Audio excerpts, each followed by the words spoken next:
Hi, Brian. How you doing? Pretty good. How are you? Good. I thought Kit was going to be there helping us to test the audio. Um, she might be. I just texted Bruce, who confirmed that the computer is booting up all right and everything's okay with them. Uh, Okay, good. I was just getting ready to text him again and see if Because we're kind of right at when the meeting starts, so we're kind of running yeah, out of time. we've got 5 minutes, plenty of time. Yeah.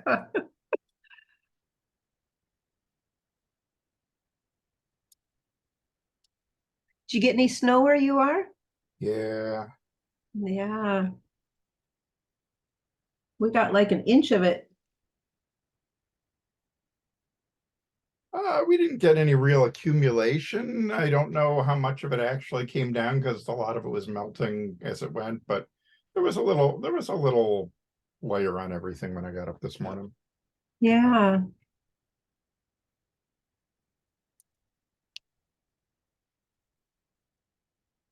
Let's see.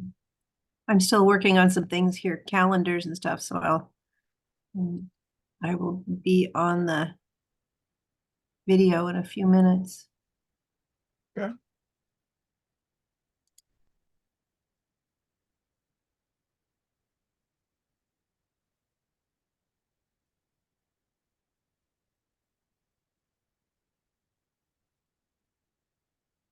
I was pleased and surprised to see some of my girls flying out earlier this week, last week, looking for Yeah. food, coming back with pollen. Yeah, me too. I saw them for a while flying, and I thought, yes, I went around and checked, make sure, I lost a couple, but most of them are still there, and and then I didn't see them again for a while, and so then you start worrying, right? Yeah. And and but I got back into them on these warm days a couple days ago, and they're all still there. So I am just so delighted with my overwintering rate this year. Well, this may actually be my first year of every hive survive. I'm knocking on wood and hoping for the best, but Yeah, that's excellent. all right, I see two of me, which probably means the laptop that I set up for And, the and here I thought I was super special that I had gotten two hives through the winter somehow miraculously. I've never done it Everyone before, has. but it's good to have a good year now and then. Yeah. The owl is setting up. Hey, it looks like we have a video. Hi, everybody. Can you hear us? Yeah, can you hear us? Yes, We I we can. somehow did it without you, Brian, but it was challenging. Good, Sorry, but my wife needed the car tonight.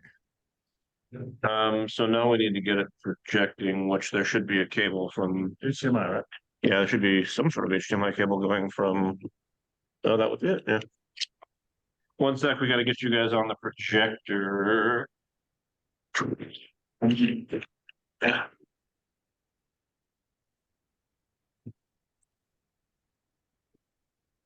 They finished the porters rules. No. Um, here. Yeah. On the club up north that I'm managing, we went into winter with 13 hives, and the only thing we lost was a little nuke that we couldn't figure out. We didn't want to combine it and bump out another queen, so we tried it as a nuke. Other than that, we got 100% except the nuke, so I'm just really, really happy with that. But we can't go counting chickens yet. We're not quite through yet, right? Yeah, if there's snow on the ground, winter's not over. I think that's a fair generalization. Yeah, they wanted to do it. That would be good. Strange that the computer's fine now that it has how that's on. Okay. I think we're Oh, Okay.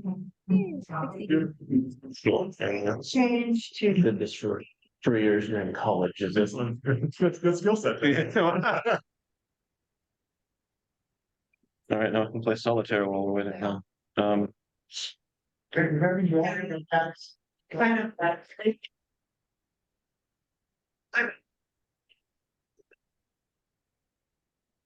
Hey, so. There we go. We're exciting and now the friend wants to know. And that is that we've got some items over here that are available for very minimal bids. The books are free.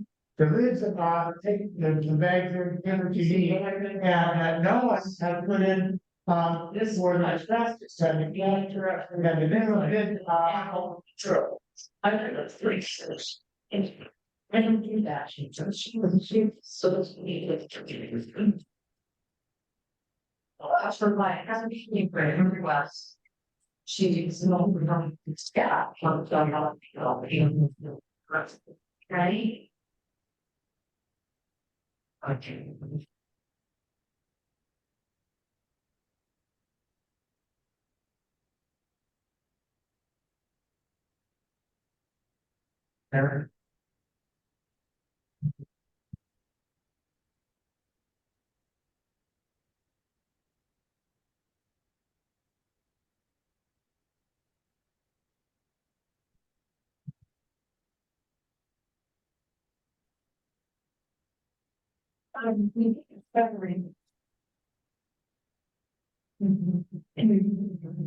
Good, sharing my idea how, I already explained, but it's the never.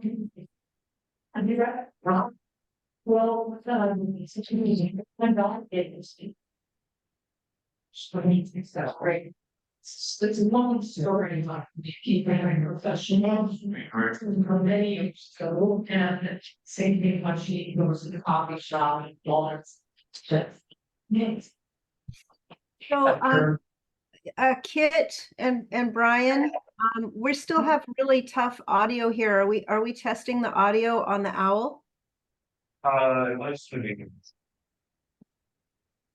We are on it. That's. Let's do that. Are you able to open up the sound control panel and see which microphone it's collecting Yeah, from? Is it from the Owl mic or is it from the laptop mic? it should be showing, because it's showing us right there. I thought, yeah. Zoom is picking us up. I don't know why it's not. When you are close to the computer, we hear you reasonably well. When we're hearing room noises, That's saying the audio source. Yeah, let's try. not so much. Output, input, we want echo. How's So I that? guess maybe stand over where a speaker would stand, kind of if you have to point at the screen and move slides. Is that better? Like that. Can you hear us now? Anything? Yeah, that's a lot better than it was last time. Now, Okay, cool. and you're gonna be Well- able to mute, are you able to mute the room and still hear the speaker? I don't think that's possible, but. I'm guessing probably not. Yeah, I don't think we can. Sorry. Okay, so we'll just have to really request that the room kind of be chill while we've got speakers that are live. We can do that, no problem. Okay. Thanks, Kevin.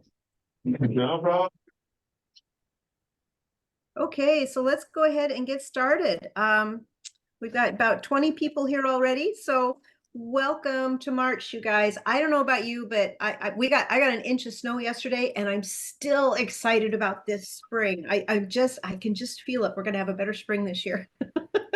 So the eternal optimism of a farmer, but the trees are starting to bloom, and I think it's going to be pretty good. So before we do anything else, I'd like to introduce and give it to Tracy Klein, who has our beginner lesson for the early spring. Go ahead, Tracy. Good morning, everyone. It's morning. Did you know? No, really. The bees think it's morning because they're all put to bed. Let me share my screen. Let's see. I love updates when it looks different. Can you guys see that, Dawn? Yes. Awesome. Well, so as Dawn mentioned, spring is almost here. So I wanted to focus today's talk on early spring management. And I think my bees are still alive. Oh my gosh, what now? And as Dawn mentioned prior to the meeting, don't let them starve now. We'll get into that in a minute.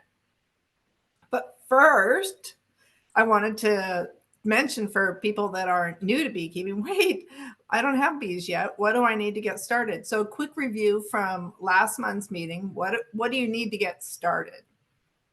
Well, you need two things. You need equipment and bees, right? And of course, a third thing, somewhere to put them. So just a quick reminder about the basic items that you need for your colony for the first year. You'll need, starting from the top, you'll need a telescoping cover. They're way better than the migratory box lids because they don't end up with water in them from our sideways rain that often comes in March and April. And of course, over the winter, you have an inner cover right underneath that, and then a series of boxes.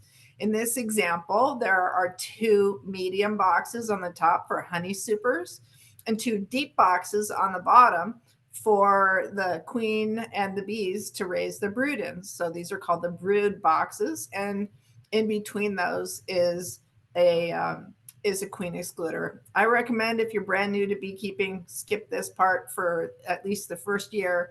It just makes management a little bit more complicated. But you'll need at least, well, you need 2 deep brood boxes or 3 mediums. Notice that inside the boxes, there's also a bunch of frames, right? So your choices of frames come in foundation or non-foundation. Most people go with foundation either in the form of wax or in the form of plastic coated by wax. That keeps the bees making their comb in a nice orderly fashion that doesn't get all crisscrossed. So foundation is super important. And when you're buying when you're a new beekeeper buying a foundation, make sure that you get this waxed foundation. Bees just hate laying wax on top of just plain plastic, and it's a real pain. So then you will need some sort of a bottom board. There's a solid bottom board in this example. Most folks around here use a screened bottom board, but really it's beekeeper's choice on that. And a feeder, which is not pictured. There are several different options to choose from on feeders. And then you need some sort of a stand. This is just a little tiny stand, but folks around here use all sorts of different materials for their stands. But you do need to just keep in mind that when you're building a stand, you don't want your box to tip over and the stuff can get really heavy. So if you're thinking, oh, I'll use 2x4s, 2x4s are not sturdy enough because these boxes can go 3 and a half, as in 350 pounds. So your 2x4s would bow pretty badly or break. So 4x4s or bricks, people often use those as well. And then, of course, you want to paint the outsides before the bees arrive. So you want to have plenty of time to have those air out prior to the bees arriving because they don't like stinky paint any more than we do. All right, this isn't moving. Yay.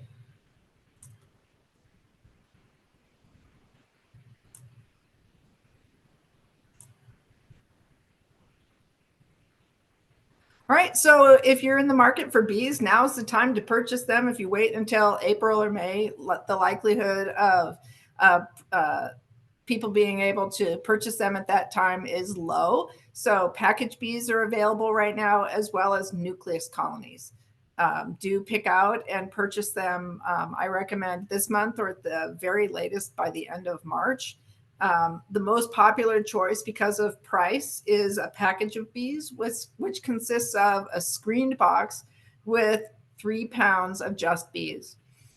And then the nucleus colony or nukes come in usually 5 deep frames, but the prices range quite a bit now, and people have changed what they're selling inside their nukes. I've seen people sell 3-frame nukes with just plain frames. I've seen people sell 3 frames of bees with a feeder and an empty frame.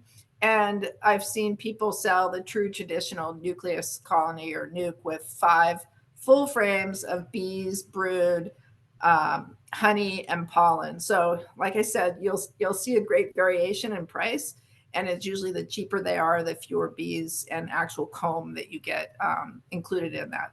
Nukes, you should purchase local pickup only. I have seen in the last couple of years people shipping those, but they overheat. And I've seen lots of horror stories online where people order their bees and they came all cooked and dead in the bottom. So local pickup on nukes is really best.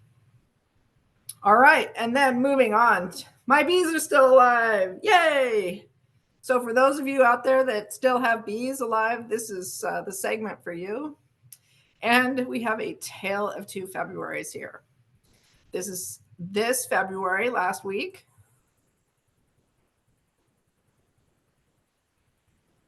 You can see the bees were out collecting pollen and doing their thing, and it was actually quite loud out in the apiary. A few years ago, this is the colonies in my backyard, and you could hear crickets, right? Or you could hear the wind blow because there was quite a bit of snow on top of them. So really, this is one of the weirdest winters I've seen, where you can actually get inside and take a peek at your bees and not really worry early on in December and January and February about how long you keep them open, because there's really not much brood, if any, going on during that time of year. But in normal years, you don't have to use that this year, but in normal years, how do you know that your bees are still alive in February? Well, sometimes it's pretty hard to tell. And so you can use either an infrared camera that connects to your cell phone and takes pictures and shows you the heat signatures, or there are these really cool cameras that you can use. They're available in automotive stores, and they connect remotely to your phone as well. And you can hook those up in there and take a look to see if your bees are still alive and where they're at. So that's in a normal year. Of course, the picture on the left-hand side is this year, which is a whole lot easier to tell. However, they've come this far, you don't want them to starve. And that's my biggest worry for this year, is that we're going to see some big losses in March, because the bees don't have enough resources to get them through to when the maple blooms. Although who knows, maybe the maple will bloom early this year. But some things to think about if your bees are still alive is to help them along and make sure that they have resources. So last week, I actually put pollen patties on all my colonies. And I use summer patties starting now. The risk of doing that is that they do start brooding up and start raising more brood. And then because there's more, they need more food. So if you decide to add pollen patties now, you can do that, but you've got to make sure that you keep on top of their food needs and don't let them starve. And so that includes adding extra pollen patties, as well as including dry sugar on top, or in fondant cakes. That works as well. You'll just need to make sure that they have enough food, like I said, to make it through to when the maples start blooming and there's food. It's too early to use syrup. The syrup combination for the spring is 1:1, 1 part sugar and 1 part water. And that's dry cane or beet sugar, so the white sugar. But like I said, it has to be an average 55 degrees steady for them to be able to eat that. So I don't recommend adding that quite yet. And then if you're interested in additional supplements, adding a little bit to make the sugar stick together, people use a little bit of white vinegar, lemon juice, or essential oils. And then early spring inspections should be quick, because the temperatures are still cool. And as they brood up, the longer you leave the boxes open, the more likely that the brood that they are raising will get chilled and die. So you don't want that to happen, obviously. So if you're going to do spring inspections to check for food, it's just a quick peek under the hood, really. These are my colonies that were under snow. In the other picture there, you see the moisture quilt on top. Down here in the corner, the chips are wet. So I just take the wet chips out, dump them on the ground, and add some dry chips if need be. And then looking underneath to see, do they need more food? And in this case, you see that the bees are clustered in the top and the center. The pollen patties are kind of eaten up and pushed off to the side. So you can just push those in. If it is a warmer day, you can move frames of honey either from a dead out, or if these girls have full frames of honey on the outside and see they're clustered on the inside. If it's super cold, they're not going to make it out there to the outside to get that honey. So I just move those frames in on a warm day that's closer to the cluster there. All right, and then educational classes. Now's the time to sign up for one of our backyard beekeeping classes. Dawn's teaching an online class coming up March 1st and 2nd. And I'm teaching an in-person class right there at the Arboretum on the 16th. So if you're interested in taking one of those classes, they are filling up. And I recommend that you take care of that this week if you can. If you're interested in a couple of books, Keeping Honeybees, Stories Guide to Keeping Honeybees, and the Beekeeper's Handbook are really good beginning and intermediate books. If you've been in beekeeping for a while or are interested in a textbook on beekeeping, The Hive and the Honeybee is the definitive textbook on beekeeping. There are lots of older versions available for cheap online, but I don't recommend that. In this case, I recommend that you get the latest version because it's got a lot of updated information on beekeeping, and it's an excellent tome on beekeeping. It's pretty thick, but it's a great resource. And then finally, one of my favorite beekeeping websites that is written by a local master beekeeper, Rusty Burlew. She lives down in Olympia. About 7 years ago, she wrote a great article on her website. It's entitled Northern Beekeepers, Beware the Ides of March. And she talks a lot about how to help your bees not starve over the early spring. And with that, I'll stop sharing and open it up for questions. Hey, Tracy, Yeah. Kathy here. Dawn's classes are the 2nd and the 3rd, not the 1st and the 2nd. My bad. Thank you. Yep.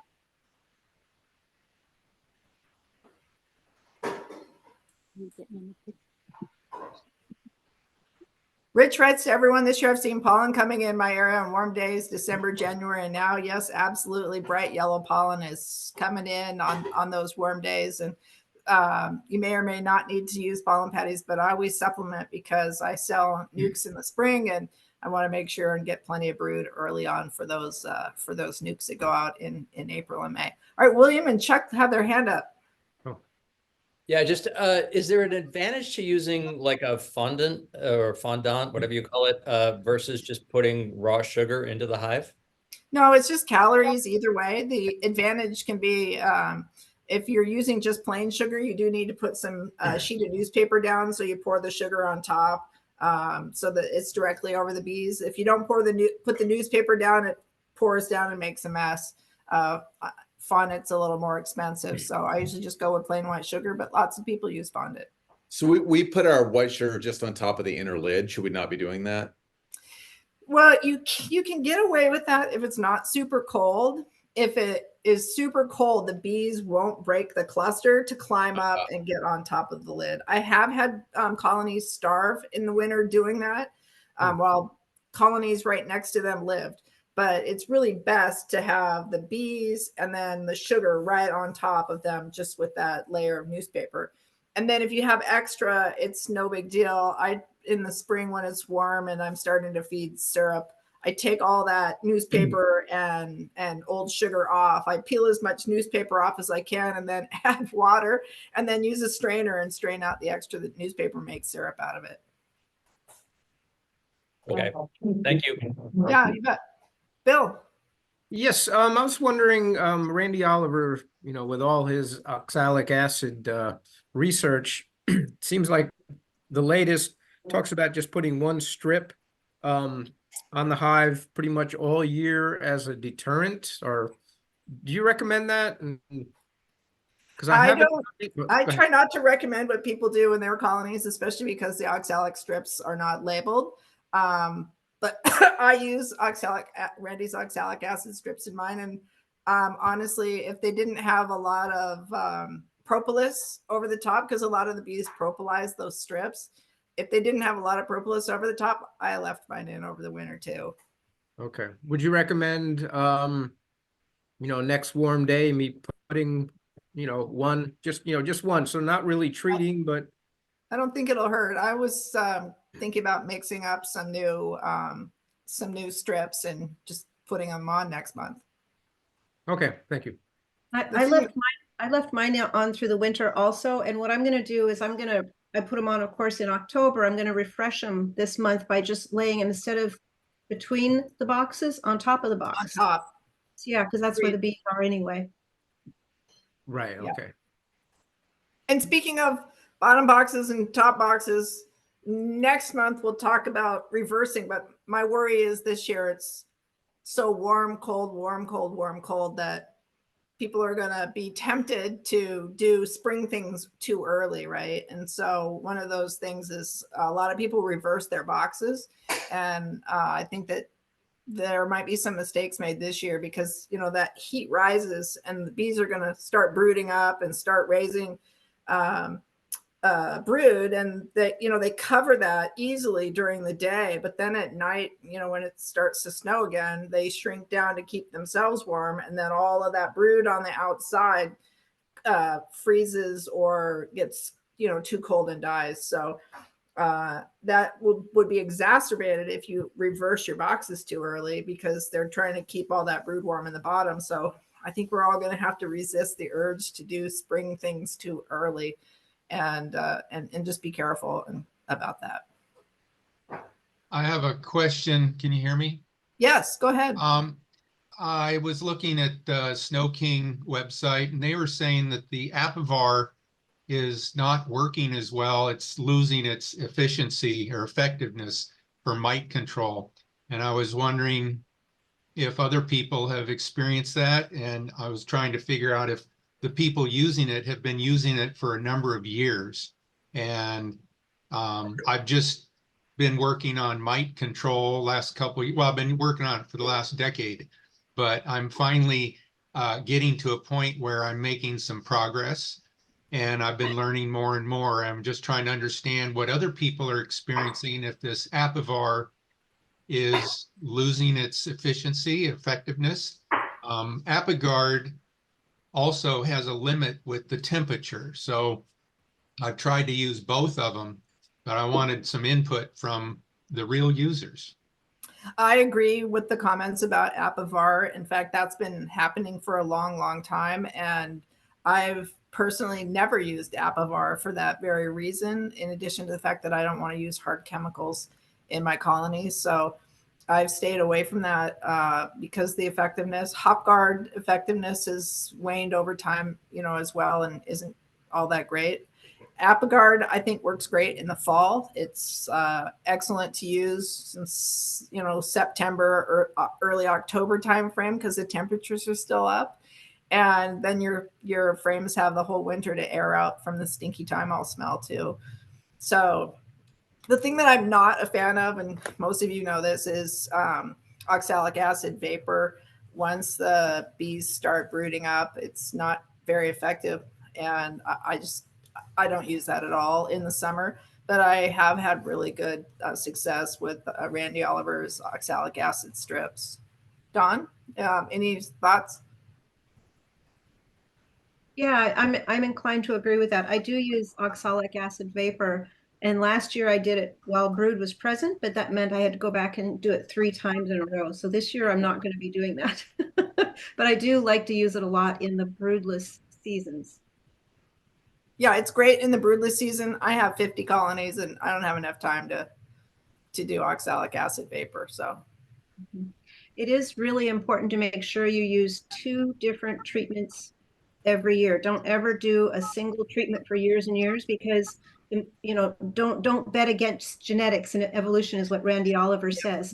They will develop resistance. And something interesting I just learned, if you've ever watched how mites reproduce, the mother mite jumps in and lays a male egg and then female eggs, and they all kind of reproduce incestuously. What that means is that their genetics tend to not spread very far because they're not interbreeding with any other mites. And so when you find mite resistance, you find it in these clumps. It doesn't go in waves. It just kind of shows up in clumps unless the mites are so bad that you get multiple females in there. So basically what that means is when you use multiple treatments and you're wiping out all of the mites in that cluster, it's really effective because they tend to show up in clumps, if that makes sense. Yeah. The other thing I'm a huge believer in is using hygienic bees. I find that hygienic bees do so much better. Even I'm, in the southern skirts of downtown Seattle with a lot of other people's bees around that they get from California. And my bees that I've kept over the years that are hygienic do so much better. And every year I try to save a few of the swarms that I get. And every spring I think, why did I do that? Because they almost always die. So those hygienic bees really make a difference as well. So where do you get those hygienic bees if you're looking for packages or nukes? You don't. Packages just don't come with hygienic bees. They come with queens from California or queens from Florida that they bought that are commercially raised. And there are several of us that raise and sell hygienic queens every year. And so you really have to look around locally to find those. The Saskatraz bees are hygienic as well. They're that people have had varying degrees of success with them. I personally didn't have success, but it was only an N of 6 for me. So I've just found that the local hygienic queens that I've got from Kathy and I cut some bees out of a church 10 years or so ago now. And those bees were hygienic and have done really well. And some other bees that we've gotten locally do well. Don, do you know anybody else that has? Jeff's working with hygienic bees. Mm-hmm. Mm-hmm. He's got a project going. And bee genetics are probably the most complicated genetics of any animal. They're just ridiculous. You can't just breed a better bee. It's really, really hard. So, but you can within your own yard improve your stock. So when you're tracking your queens and you mark what your varroa count was and how they built up and all of those characteristics, although it looks like the whole hive, what you're tracking is that queen. And so if you need to go and do a split and make another hive of bees, choose that queen that had consistently the lowest varroa counts. Yeah, my bees that have high varroa counts at the end of the summer, I kill those queens and put a different queen in for the winter because they just never live. Mm-hmm. William and Chuck, do you have another question? Is your hand still up? Sorry. No, sorry. Okay, no worries. We have bad hygiene. Have good Zoom hygiene. Where do you guys recommend finding package bees and destroying them? Oh, that's why I'm here. That's it. Tonight is actually vendor night, and we're going to have two of our vendors talking and telling you about how they make and package their queens, and they both of them are really smart and really educational. So this is actually one of my more favorite times of the year, getting to listen to these guys talk. We often get to hear our own club members and occasionally an outside speaker, but this is the time of year when we get to hear a lot of the professional beekeepers speak. So it's a lot of fun.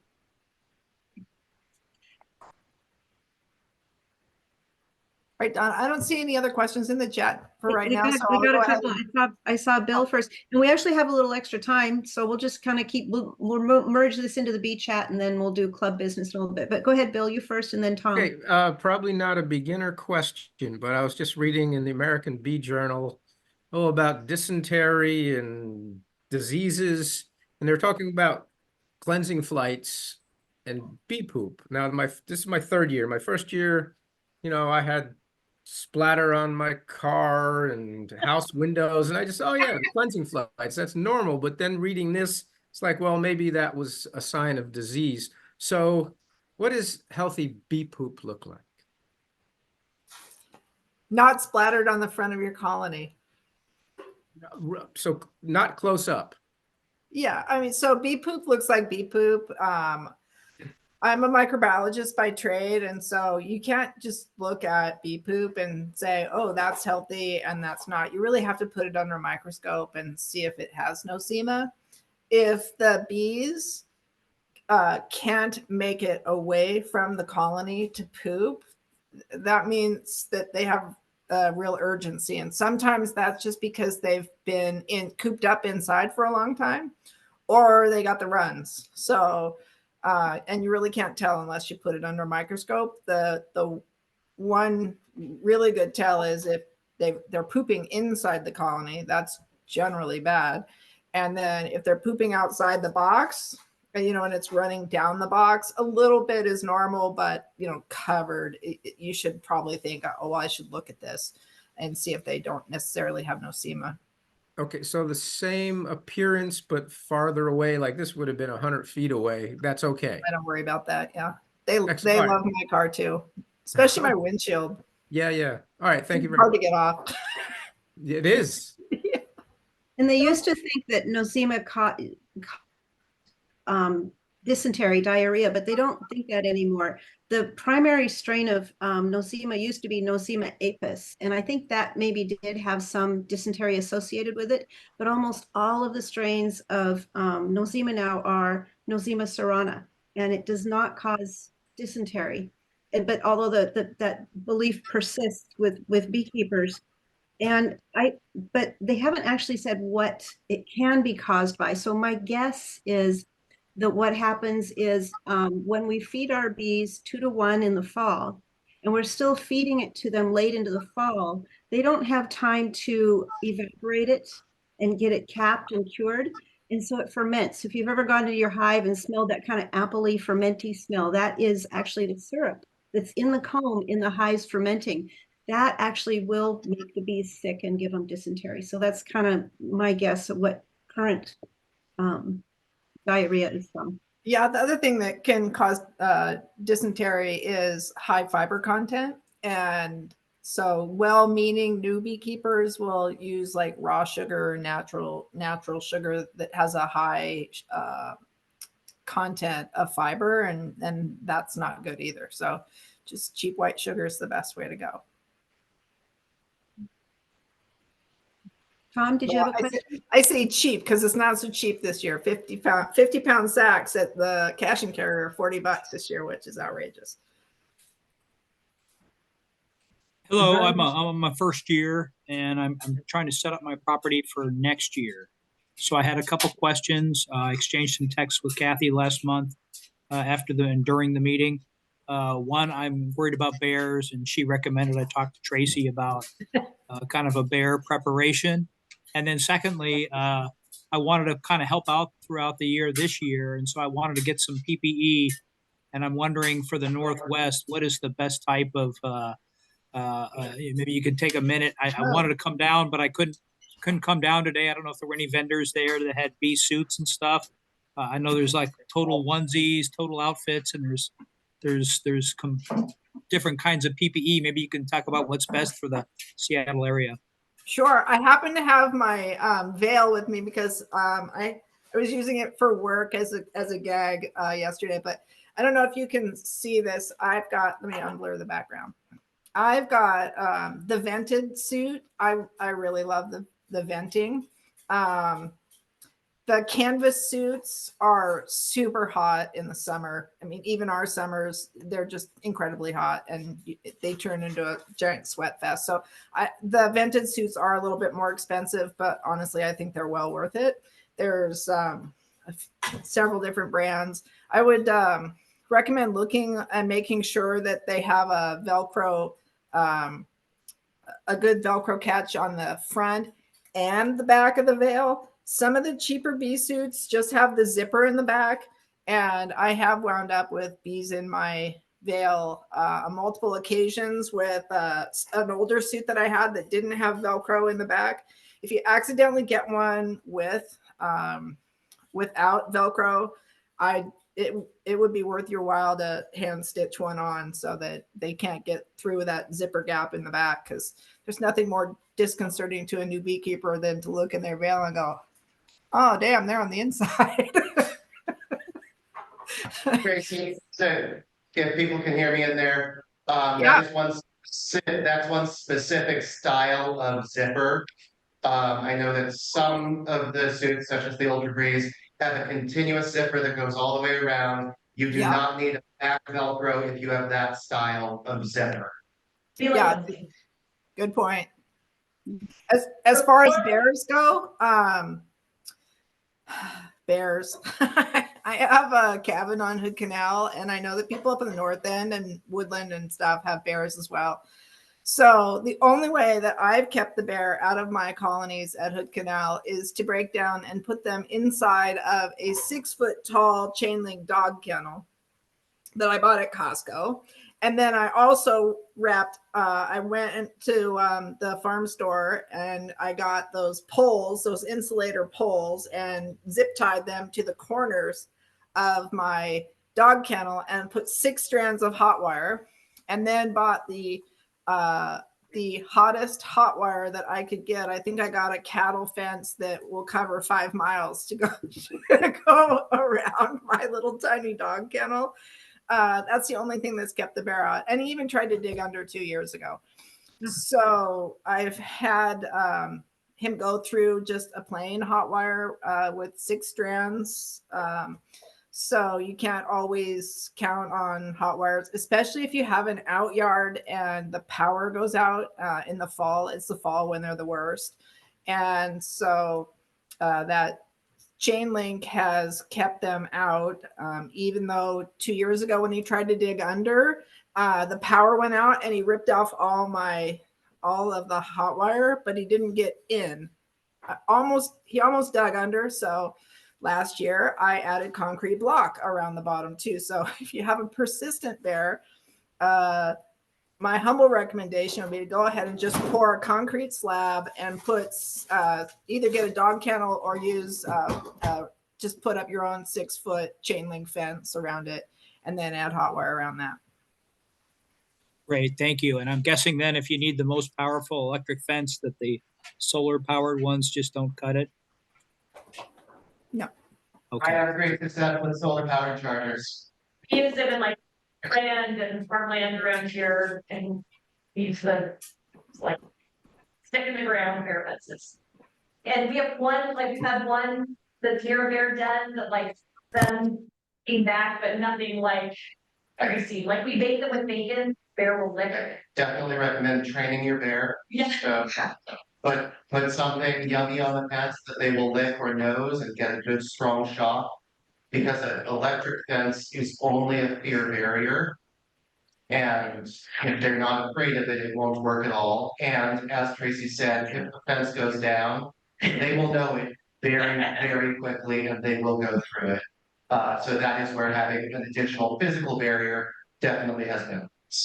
And they just don't tip them over either. They make it look like a garbage dump. They tip it over, they chew up all of the frames, they break stuff, and then they poop bees and wax out all over your yard too, just to add insult to injury.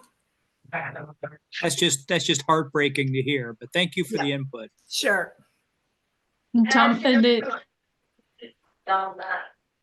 so they're going for protein in general, like fruit. Yeah. There. In terms of voltage, just to give you an idea, the experts give 5,000 volts as the minimum. So I have 10,000 volts. I live in grizzly country. I'm unique in the club. But generally aim for at least 5,000 volts so they feel it on their nose and don't go through your fence anyways. I've got a 1.6 joule charger that power to 25 minutes. That's from too high setup, and it's kind of good. I mean, I've caught bears walking up to it on my trail cam, and it keeps them away. I can feel like if I grab a wire through my gloves, like I get a nice little. So I generally get 10 to 14,000 volts off of my solar chargers. So that would you the strong solar charger will do plus wattage, yeah. Plus it'll get a good they'll get a good shot if you have a good charger, regardless of whether it's solar or wired or on the battery. Yeah, if you can swing it, the chain link is the key, in my humble opinion, and then add the hot wire around the chain link. And then if I could add one last thing about the, to bake the wire with bacon or peanut butter. I don't know anybody that's tried that. So if anybody does try that, make sure and report back to us if that helps. I have 800 acres of conservation across the street from me, and we have bears. I have a 6-foot chain link fence around my half acre, and so far so good. No bears. Knock on wood. Yeah. and one last thing about bee suits is it is possible to get those 3-layer ventilated bee suits off of Amazon for under $100.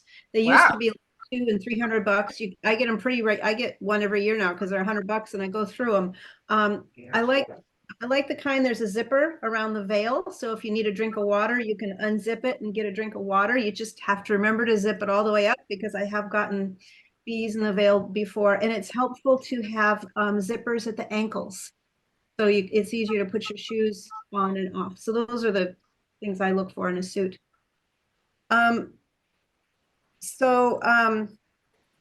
Let me go into the business here, the club business, and then and also I think that we have time to visit as a whole group too. So I hope that folks in the room got a chance to ask questions also. So if not, speak up and raise your hand. Thank you for coming tonight on Zoom and live. We really value your membership. It is you who makes our club as good as it is. And I just really, really appreciate you coming tonight and learning how to take good care of your bees. Now we've got like Tracy said, we do have a couple of more classes coming up this year. And so feel free, if you haven't signed up for a class yet, do sign up for a class. They're a lot of fun. We love teaching, and we like to think that you guys learn a lot in our classes. I just want to add that your teachers, Tracy Klein and Don Beck, are both master beekeepers. So you're not just getting a beekeeper who's been doing it for years. You're getting one of 13 in the state of Washington. So you have really great information coming to you. Yep. And we enjoy it. Part of what they teach us in master beekeeping is how to be teachers. So we really love it. So we also are going to have live days in the apiary again this year. And that was so fun last year. To me, it was the highlight of the year. So twice a month on weekends, we're going to be having different classes. So folks will show up and learn hands-on how to keep bees in the apiary. And it makes such a difference. You can watch YouTube videos till the cows come home, and you still don't learn as much as you do just watching somebody live pull a frame out and look at it and identify, brood and if there's any disease or anything going wrong in the hive. It's really helpful. And it's a time when you have a mentor or two that are there and you can ask questions, because that's what we do the whole time is we look at bees, we learn about the frames and what the bees are doing, and we talk about questions and answer questions. And it's also really nice to hear other people's questions, because sometimes I learn as much from other questions as I do from a question I might have. So the first one is on March 16th, and Jeff will be leading that. And we're going to be kind of assessing the strength of the hives and hopefully doing a dead out diagnosis. We did lose a couple hives in the apiary, and also cleaning up the hives, because you want to get them all cleaned up and learn how to take care of the new bees that are coming in the spring. And then on the 23rd, I'll be teaching on March 23rd, and we're going to be doing our first spring mite checks, see how they came out of winter, and again looking at them for strength. And we'll start talking about swarm control and things like that, looking forward to April and May. Now I just want to express my deep gratitude. So at the last meeting, we put out a plea for folks to kind of come and help us out with some things that needed to be done. And we had people step forward, and I am so grateful. So I want to give a shout out to Cass, who's here tonight, who's going to be helping on the newsletter. It is an incredible amount of help to me, and I am so deeply grateful. And then Annie has volunteered to help Kathleen in the apiary this year, because we do need someone out there helping to feed the bees and just do kind of the real basic kinds of maintenance. And so if you're interested in helping out and also assisting Kathleen, go ahead and drop your name in chat. And it's kind of nice because you get to help out at the apiary, do something really essential, and you get to learn also. You never have to show up and figure out what to do.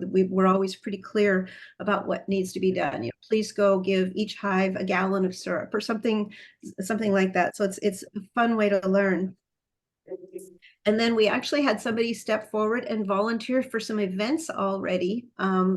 And so Kit is the person who manages our events, and she will be doing things like the West Seattle Street Fair, and she will be making announcements for the volunteers that she needs a little bit closer to the event. But if you're really busy and you want to find some way to give back to the group, to the club, volunteering for an event is a really good way to do that. So determine if you can give up like a half a day on a Saturday for the Tilth Festival or for the West Seattle Street Fair. And then when Kit announces it, just go ahead and raise your hand, and she will get your name and get you signed up for a shift doing that. And it's a lot of fun. We get to sell honey, and we get to talk to people who are interested about bees. And it's just a great way to spend a day sharing with bees. Yeah, go ahead.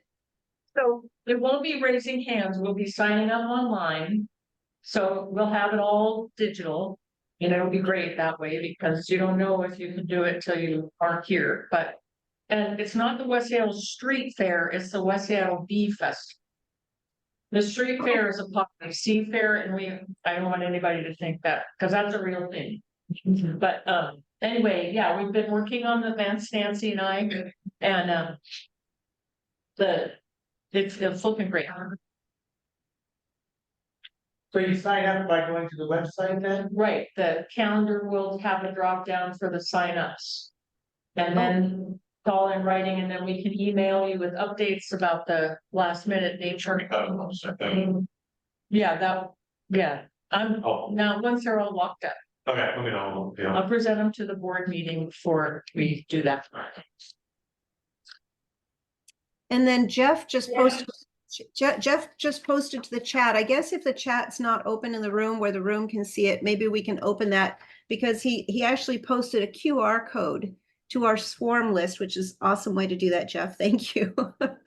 Make it accessible for everybody. We will also get the swarm list out on the newsletter. What that is if you have a year's worth of experience, and I think we've got a couple of not too bad criteria, you can get on the swarm list. And when somebody calls us and tells us that there's a swarm in their backyard, I need a beekeeper to come and get it, then you can get that call. And I believe this list also goes out to the 911 dispatchers and things like that. So we are the on-call folks for swarms in the Seattle area.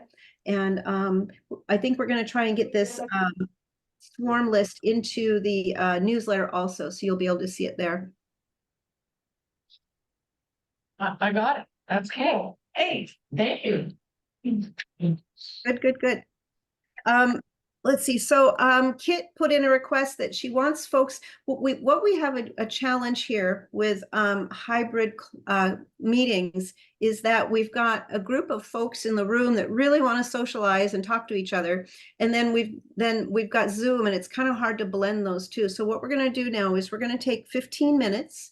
And the folks in the room are going to go ahead and mute themselves, and they can go ahead and talk and meet and hopefully make some mentor connections and meet other beekeepers. And then here on Zoom, we can do the same thing, because it's hard to mix the two venues. So we'll just kind of chat about bees for 15 minutes, and then we will come back at 7:30, at which point we will hear first from Peter Nolte with Rainy Day Bees. And then Dave Scheifelbein with Elite Honeybees has a fantastic presentation for us. So Kit, go ahead and put on mute. There we go. Okay. Hey, guys. And they're gonna have to close us off so they can't hear us too. They'll figure out how to do that. So how are you guys as bees doing? How are you feeling about spring? I want it. I will make a comment. I've been doing beekeeping for a long time, since '81. I was with the Puget Sound Beekeepers Association in the late '80s, mid '90s. And for the last decade, I've been fighting the mite. And I've been trying to learn. And last couple years, I may have accomplished. So I've got my hive to overwinter the last 2 years. And last summer, the hive was so strong, I had to split it. It was going to swarm. It actually swarmed the first year, and I caught that swarm, and that swarm survived, but the original hive didn't. So there is something to mite control with, if you can break the brood cycle, you don't really want to do that, but a swarm will do that. And I posted something, if there's somebody in the Redmond, Bellevue area that would like to talk about bees. I have some experience, and I'd like to try to nail this mite issue in the area. And I'm not sure, I know that other beekeepers had bees. They would fly into my yard before I got my package bees in past years. But anyway, I'm just throwing that out there, and I have experience, and my bees are low on food, but they are both hives survived. And I've looked at them last week when we had a warmer day, and I evaluated their strength and how much food. And they need some food because they were low on food when I split them. They only consumed so much, and they stopped eating, or the weather got cool. That's all I have. Unless somebody has a question. Good, good. So overwintering, that's good. It's tough with the mites. 80% of colony losses are attributable to the effects of varroa mites. So if you can manage, and most beginning folks don't understand how incredibly important it is. So Rich had some ideas here on how he treats, and what else, you guys, any thoughts? Are you doing any OA treatments, vapor treatments now while brood is low? Like, I know they're starting to brood up, but we probably aren't super broody. If you're using OA, this is a fine time to use it, probably now through Vapor. maybe the end of March, I guess. Yep. Kathy, or I haven't done any treatment since probably December. But it seems like, gosh, there are days that they're flying around and they're not heavily clustering, and maybe those are the times to get a treatment in. Yep, I'll be treating, I'll probably treat everybody with OA in March. Yeah, but I'll be testing also. Yeah. I'm not going to test to tell me whether I should treat or not, but I'm going to be testing because you should always know how many mites you have. Sure. Yeah. Not Cool. advice. Yeah, so far I'm 4 for 4. So fingers That's crossed. Keeping And is that this your sugar. first year? This is your This first year? is second winter. Good Yeah. job. Yeah. Yeah. So fingers crossed. Not Yeah. counting those Good chickens for you. yet, but Don't let them starve. That's yeah, they have That's sugar. I great. just checked them. I was debating pollen, so they have a little bit left of winter pollen. So maybe I'll pop some summer pollen or spring pollen, whatever, soon. And I think it's Ultra Bee. So Randy Oliver did research on what is the best pollen supplement for the bees, and he decided that Ultra Bee was significantly better. And I recently saw a research paper that came out of somewhere in the Middle East, I think, but they were looking specifically at what's it called? The gut health. I've dropped the word. The gut health things. Probiotics. Yeah, the microbials. The Microbials, yeah. like the microbials. There's another word for it. And they actually found that the queens wound up laying more brood when they had those microbials in the spring. And so far that's only one study. So I don't know if that constitutes as definitive or not, but I've been really curious about them. Probiotics, that's the word I was looking for. Because there's a lot out there on probiotics right now, but the scientists aren't unified yet in telling us whether it's a good thing or not. Was it global patties that Randy? I thought he had decided global patty was the Was it one. global? Did I get the name wrong? I just looked it up the other day. Now Kathy's nodding her head. So yep, I led you astray. It is global patties. Donna, I think he found that the Ultra B powder, if you're going to mix your own, was the best to mix your own, if I remember correctly. That must be what I read because I thought I just looked it up. But yeah, thank you. It's been a while since I watched that presentation and read that, but wasn't it a nutrient he found that was severely lacking in most of the formulas? I thought it was the amino acids, wasn't it? Yeah, something like that. Amino acid. Yeah, I think that's what it was. Because there's 10 amino acids that they need, and I think 9 of them they can manufacture themselves, but that 10th one, and I don't remember which one it is essential. Yeah. I wanted to make one comment since I did inspect my hives, my stronger hive, and these were splits late in July. So I have, I guess, a question. How many people have had bees want to swarm in July? And that's not normal, but that happened with the queen I had twice, 2 years in a row. So there's a question just for general. And the other is the stronger hive, about 6 frames of bees, has 1 frame of brood, not out to the edges, but both sides of that 1 frame has brood. The weaker hive has small clusters on 3 different frames. And just this, I think, is earlier than normal, the warmer weather, but this is the first time I've ever inspected a hive in February. It oftentimes in July, if the bees are swarming, it's a crowded condition swarming. There's a number of things early in the spring that induce them to swarm, and one of them is when there's just a ton of brood. That wall-to-wall pheromone from the brood can make the hive feel even more crowded, even if they have a lot of room. But in July, sometimes it's because they've run out of space because they're honey. They have too much honey in there, especially if they're Italians and they're really good foragers.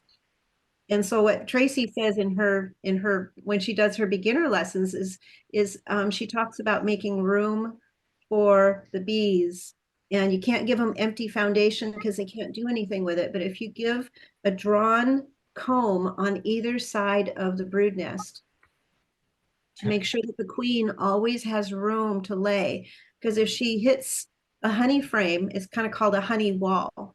And if she hits that honey wall, some of them might go around it, but a lot of them won't. So you're just, you want to make room by always adding space around the brood nest, and then also watch to see if they're backfilling those empty brood combs after the bees emerge is another sign that they're getting crowded.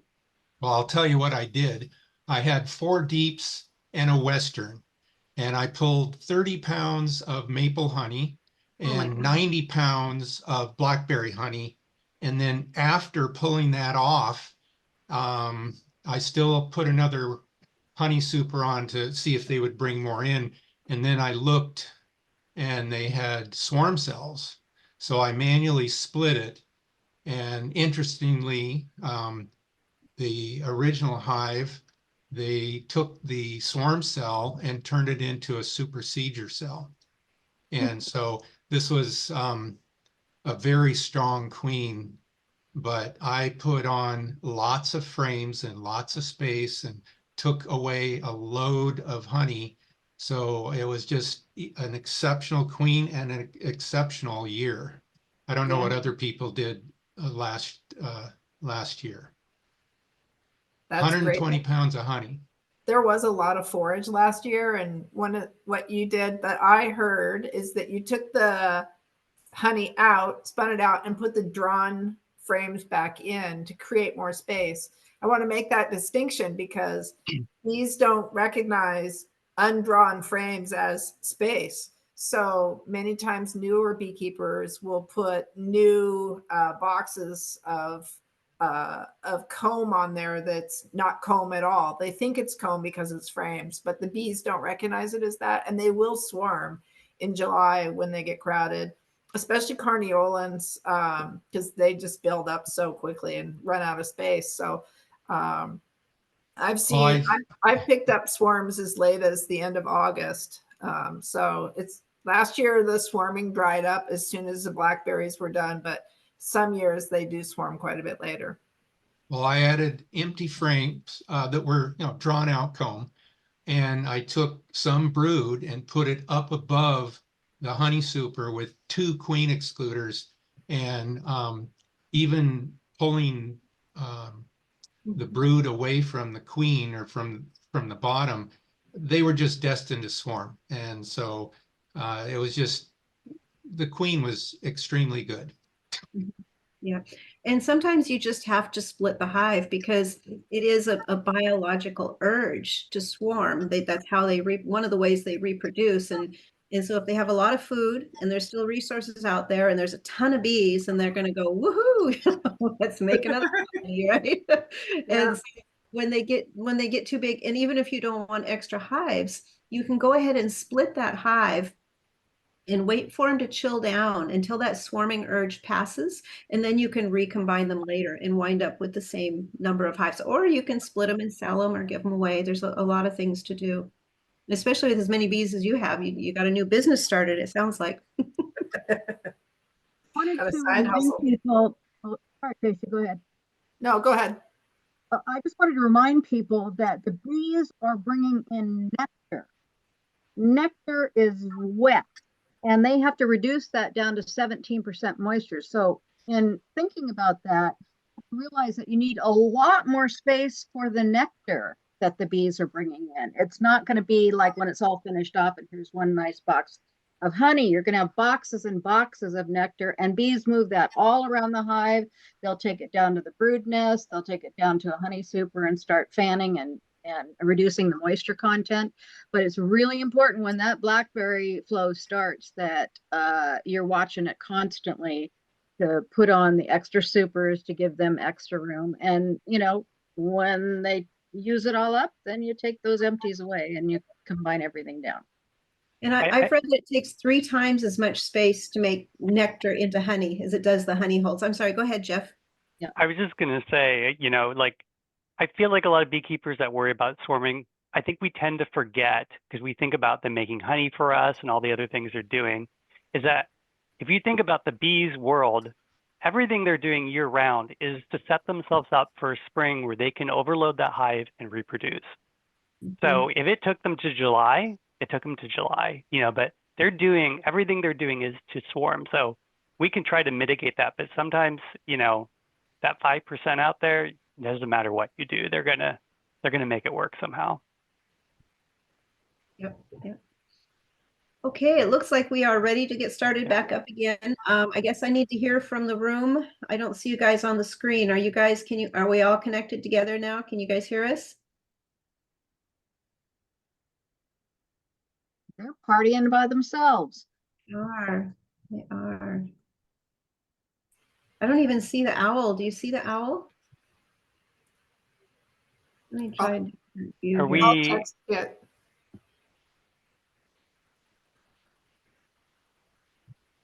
So I'm not sure who did the share screen. I'm not sure where the share screen came from. So it came from the room, I think. But somehow I'm not seeing. Text Kevin. I'm texting Kit right now. Okay. It shows Brian is sharing. Oh, it does. Thank you for that. Thank you. Sorry, Zoom was being difficult, so we lost access to all things. Okay. Okay, welcome back. Well, that time.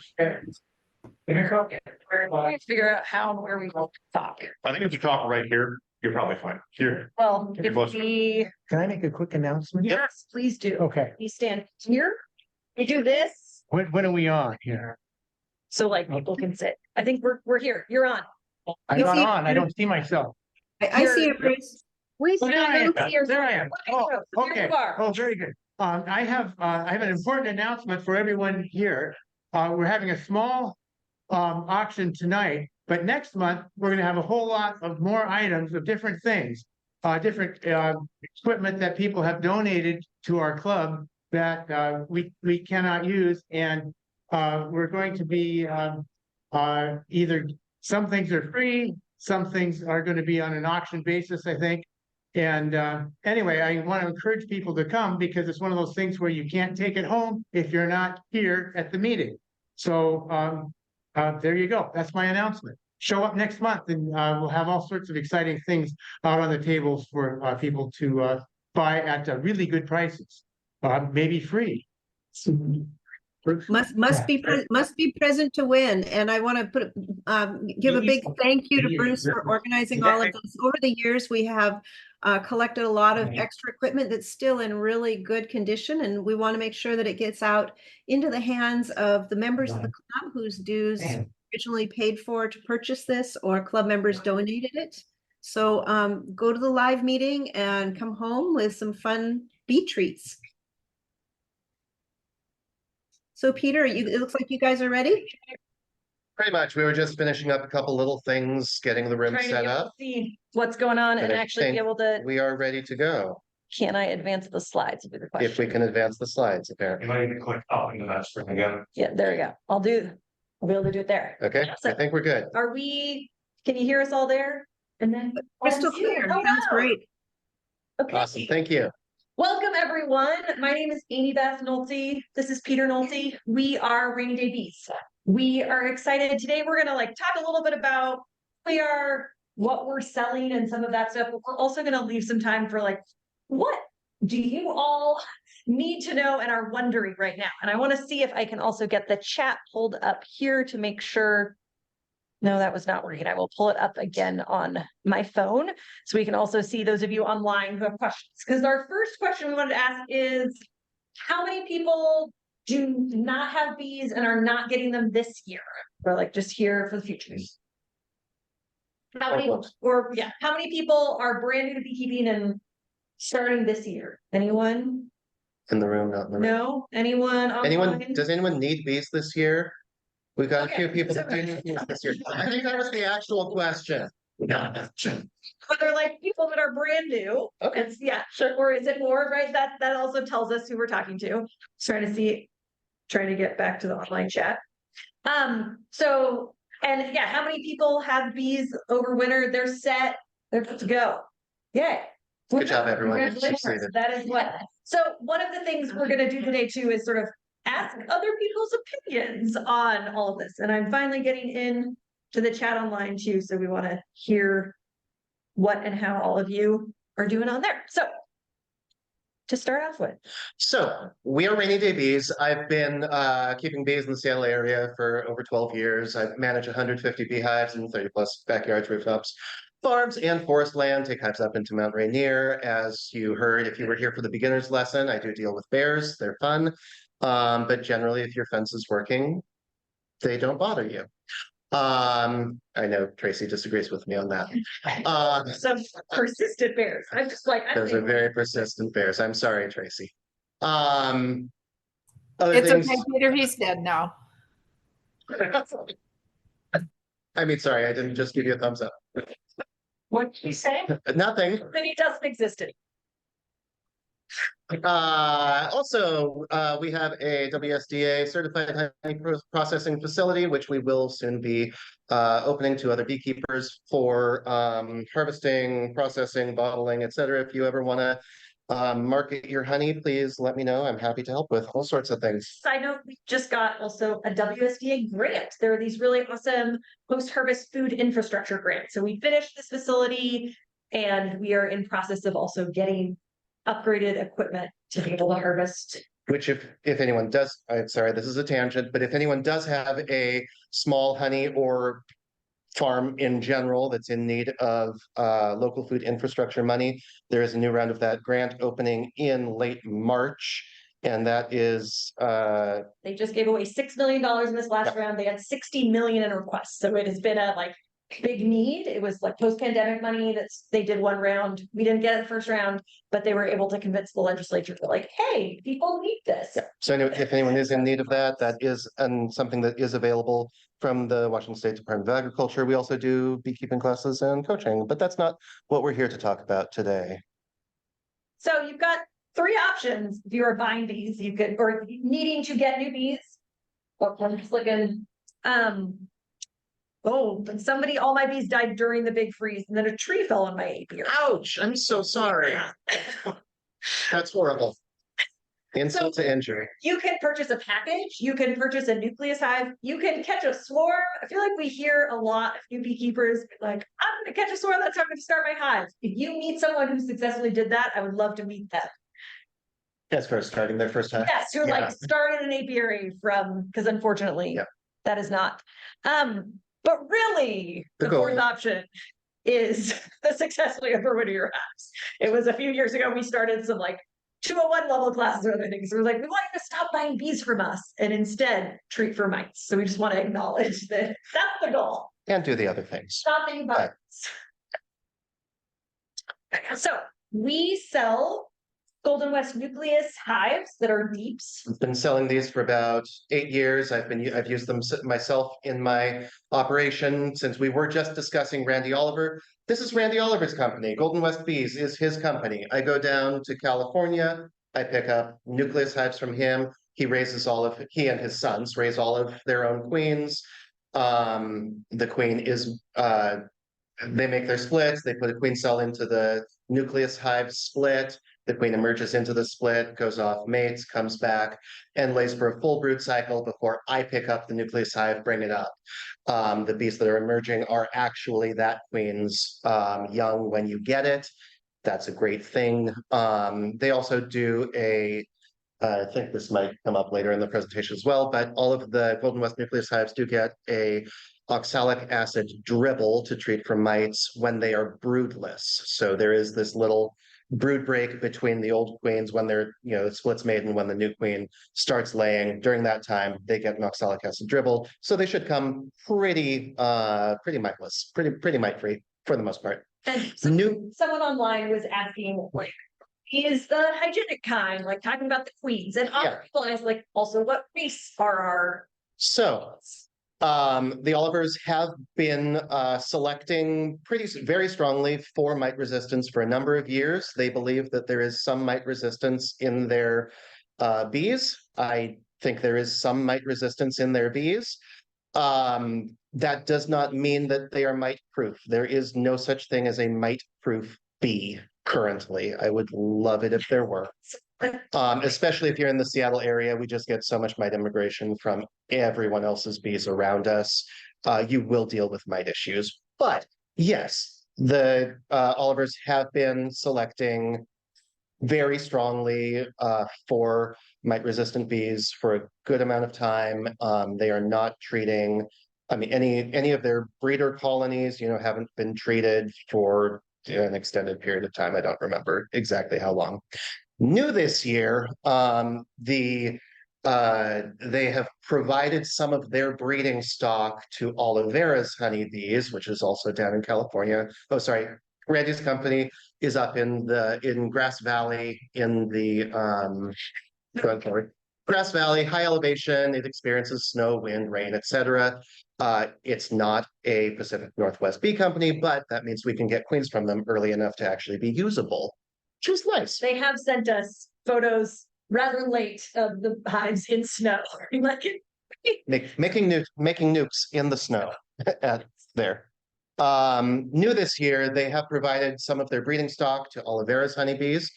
Olivera's honeybees has set up a completely isolated mating yard for the Golden West queens.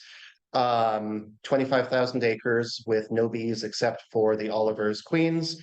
And Olivera's honeybees is breeding out the Golden West, Randy's queens as a new Golden West Queen line. So if someone asks you what, or now I guess if someone asks me what race they are, previously I said that the Olivers don't select for race, but now I guess Oliveras Honeybees has decided that they are in fact their own race. They act more like Italians than Carniolans, but they can be any color. They're good bees. I like They them. breed for honey production, gentleness, one of our big things, and survival, and so yeah. We will also have our own nucleus hives. I should say the Golden West nucleus hives. Those are on deep frames. Our own are on medium frames.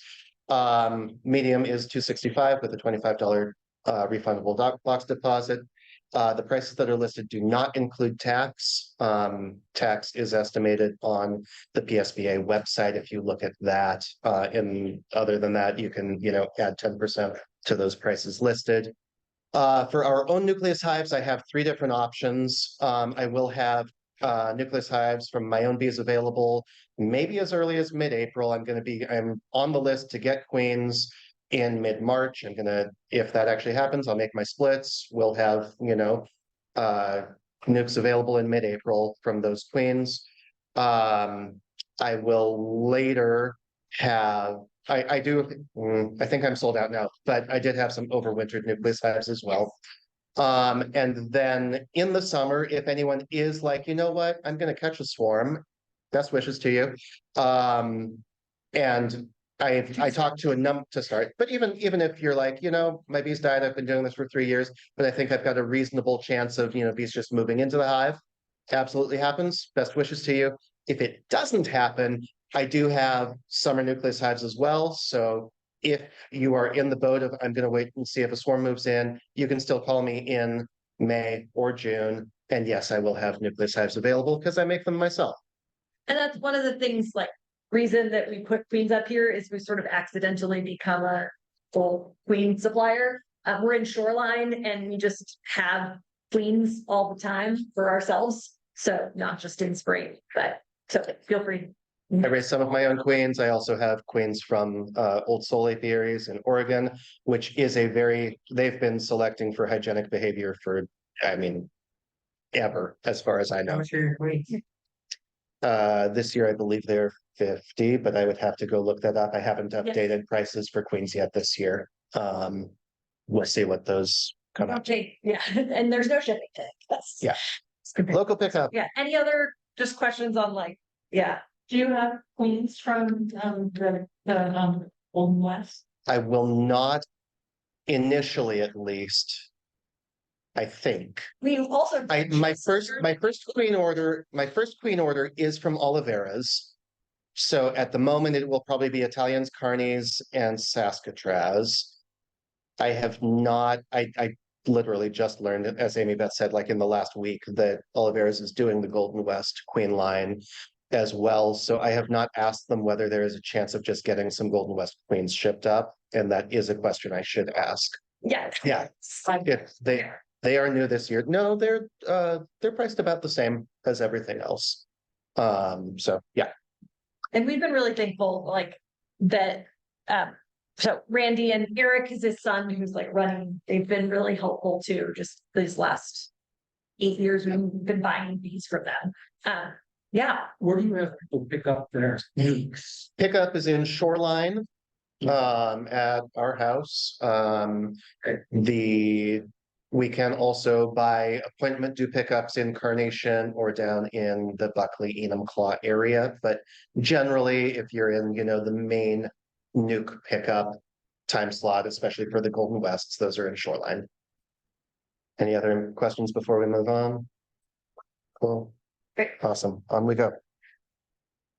Okay, packages versus nukes, basically what we do. I sold nukes and nukes only for years. This is the first year that that I am actually doing packages. I like nukes a lot, but packages definitely have a lot of advantages as well. I think we were gonna throw this out to the audience. Is there anyone here who's I love a package? And who loves packages? They're I'm all in on packages. That's how I started. Yeah, that's how you started with packages. Starting with packages. Anyone? Yeah. Which, can I just acknowledge that, like, having your first interaction with bees, taking 3 pounds of bees and like shaking them into box. It's like, speaking, but it cracks me up that that's how most of us, like, and often, like, people have never been in the hive, and that's, I couldn't do. It's hard. It's hard. Left them alone. So, like, Big advantage of packages obviously is price. You're getting, you know, I think Tracy kind of talked about the advantages and disadvantages of nukes in the beginning class, but also, if you're a brand new beekeeper, right, they're building up more slowly. They can allow you to get used to adjust. these. Like, with our nukes, we grade them, and like, when we're giving them out, we don't give certain nukes to first year beekeepers. We're like, this is just going to swarm on you. This like, is boiling over. and And this don't would have not be kind to anyone. So that is one thing. It's like nukes can require more management because they're active hives that are ready to go. Yeah. Yeah. All of our nukes are strong. a nuke and get it by an extra queen and split the nuke. Yeah, I recommend that regularly, you know, as long as that. I do it. I wouldn't split it immediately. Can I order the nuke with the queens in their little packages so I So- can introduce them separately? So the queens do not come in packets. So because all of my queens have been in the hive in the nuke for a month. They are going to be loose. They're going to be running around. I do guarantee that, you know, I'm finishing answering the earlier question. I did hear your question and I will answer it. They're going to be in there. They're going to be running around. I do guarantee that, you know, you will receive the nuke with a live queen. I don't know that I've ever had a queen die in transit where the nuke itself wasn't severely damaged as well. But if the queen, you know, dies in transit, whatever, we will take care of that. That is guaranteed. Marked. The Golden West queens will not be marked. From at least the nucleosides will not be marked. The Oliveras probably, I need to check in with them about that. Probably will not be marked, but I can mark those by request. I can mark it. I can't find a queen for the wife. Yeah. When it's Our beekeepers wish that more of our queens were marked, but we on the nukes that I am marking myself, or that I am making myself, if anyone wants a marked queen, I can always mark the queen. That's easy to do. Like that. Yeah. But in general, we aren't. I asked Eric and Randy about that a while back, you know, do you mark your nukes? And they were like, no, it's way too much. Queens. Sorry, mark the queens. And they were like, no, it's way too much work. I do it for one guy who's been buying from me for, you know, decades. And I go down and he and I mark it together. That's the only ones that they mark. Don't see anybody here mark their queen. Look for the queen mark. Does anyone other than me mark queens? I can't find my queen. I just thought they put it last year. Yeah. And he knew stuff I did. It's Page. It's a little crazy. But it is convenient though. I don't have any trouble finding my queens generally, but it is nice to know their age. So that what people may or may not know is that the queen marks, there are 5 colors and they are in a numeric or a annual, they're color coded by year every 5 years.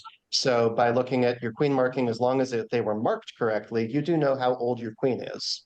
And that is a nice thing to know. You also know, obviously, if your hive swarmed or had. Peter, I'll put it in the chat for everybody that can see the chat.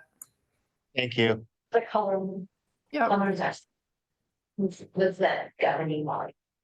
I have no clue. Yeah, anybody know? And Tracy, Kathy, do you know who originally set the queen colors?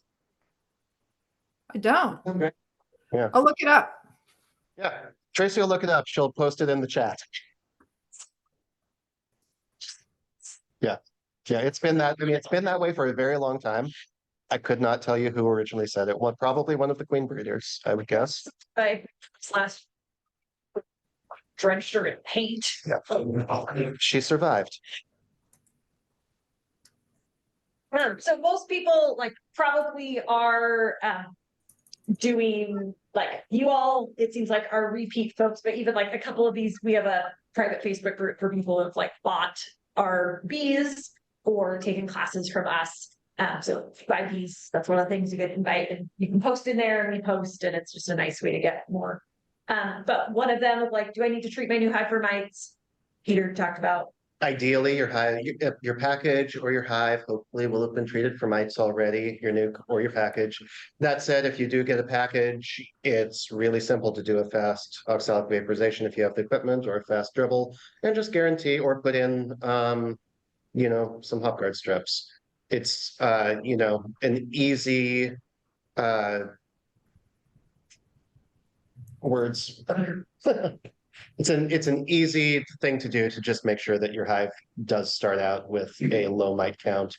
Nukes, more difficult, obviously. You don't want to mess with them probably enough to, you know, kill mites that are in the cappings. But if they're coming from a reputable breeder or nuke producer, you know, they will tell you whether they've been treated or if they will need to be treated. My overwintered nukes, I'm gonna, you know, let people pick those up in mid-March. They will not have been treated yet.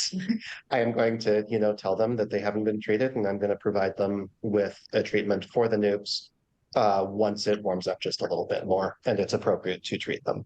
Tracy says, it's will you raise good bees? White, yellow, red, green, blue is the order. Thank you, Tracy. It just rotates.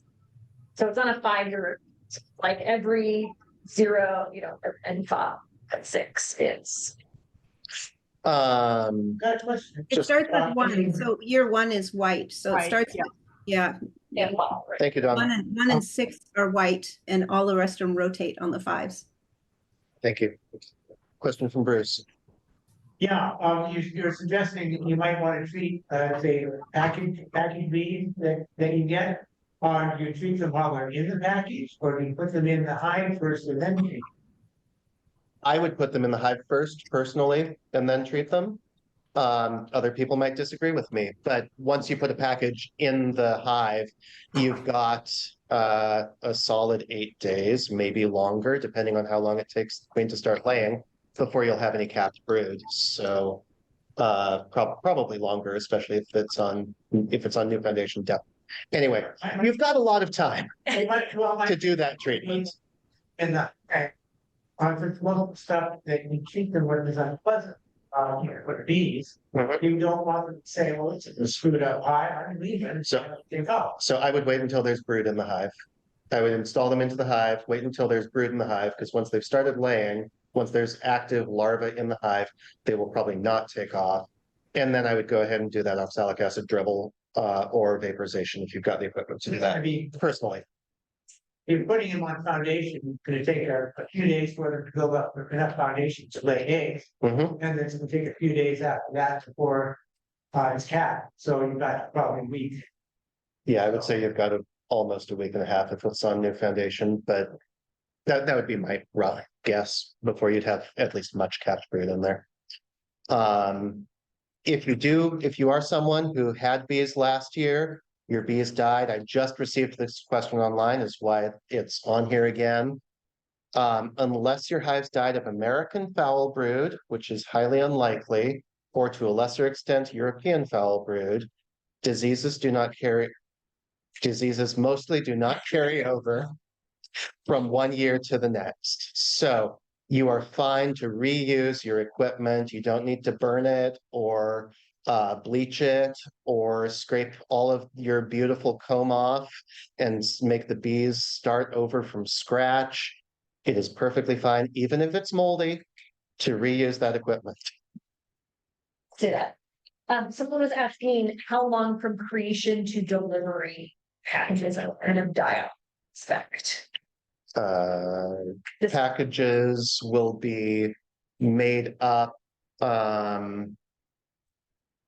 This is my first year. So Oliveira, the way that they do this is they're actually going to make up the packages. They're going to go into a refrigerated truck and they will drive it up in their refrigerated truck to here or to a central location. And I will pick it up from there for distribution to my customers in Shoreline. So, you know, the packages will have been. We will probably be driving from home. Maybe 2 days probably for pickup, if I had to guess. But this is my first year doing the packages in this way from Oliveras. They are a very well-known, very highly respected queen and package producer. The nukes, we pick them up and then we drive like the wind to back home. It's a very long drive, and then we sleep, and then everyone comes and picks them. The packages are guaranteed, just like the nukes are. They'll have, there will not be significant damage to the bees or anything like that. Just yeah. So back to the question, you're using a stuff you had the previous year, the bee dire. You can leave like all the red left like all the honey in there, or you go leave over there, but then they're gone, and there was like room left in there. Just leave it all. Leave it all. The bees will clean it up. They like moving into used equipment. And probably one of the future lessons, some people will talk about like some of your spring prep or checkerboarding. Is that the spring thing? Why is my brain? No, that's fall. My brain. I mean, no, it is, but that's a very, I doubt that will be, it might be time. It might be time. So it's almost like that's, but like, there will be some of like, how should I set up? It's great. You have resources and feed them. Like home is the thing that took us the longest resource to build up, right?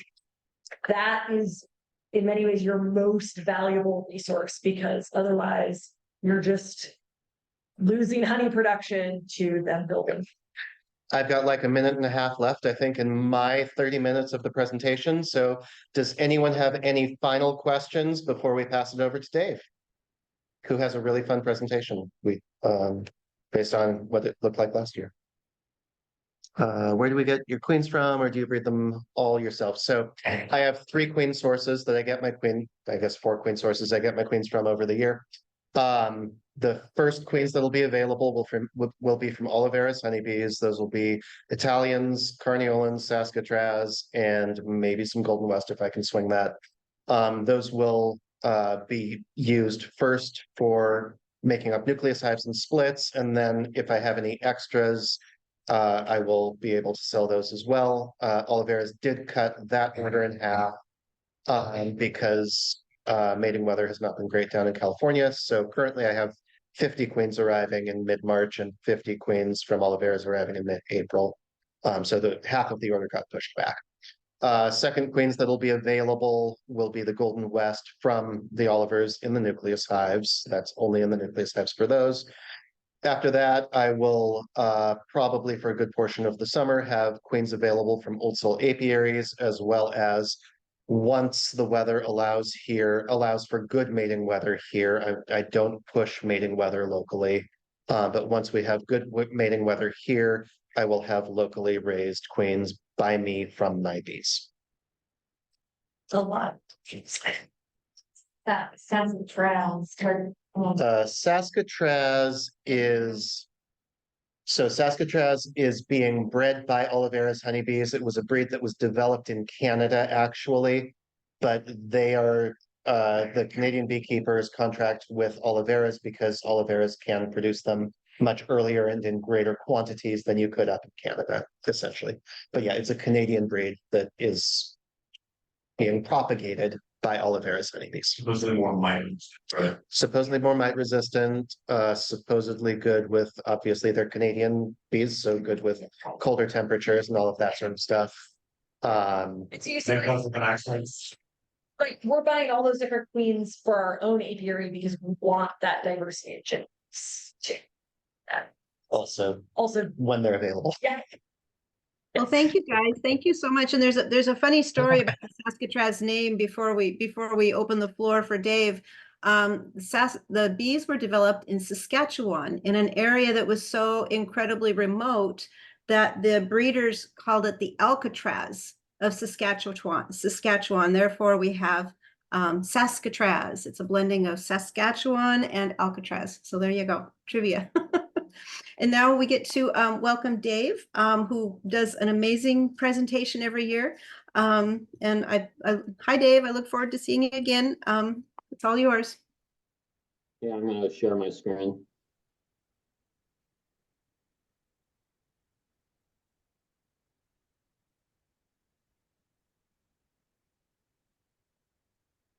Okay. Thank you. My name is Dave Schiefelbein. My company is Elite Honey and Bee. If you'd like to look me up online, it's elitehoneyandbee.com, all spelled out.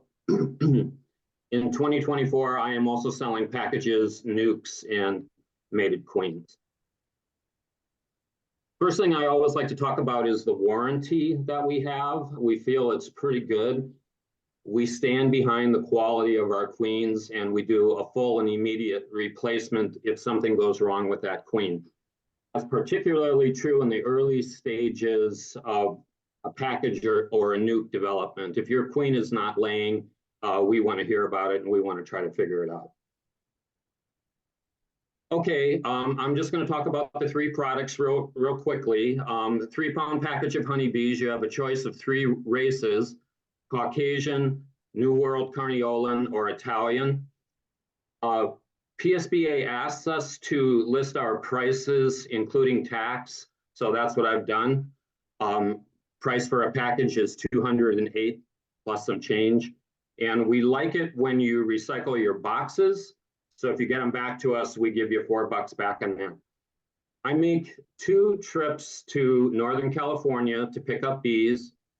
I'm scheduled to do our distribution in Medina, Washington, which is basically Bellevue, mid-April, April 14th. It's a Sunday, and then 2 weeks later, again, April 28th.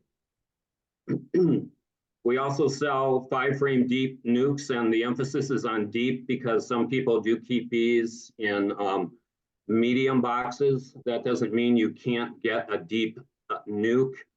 Tracy sometimes has talked about how to introduce a deep frame into medium boxes, so it can be done.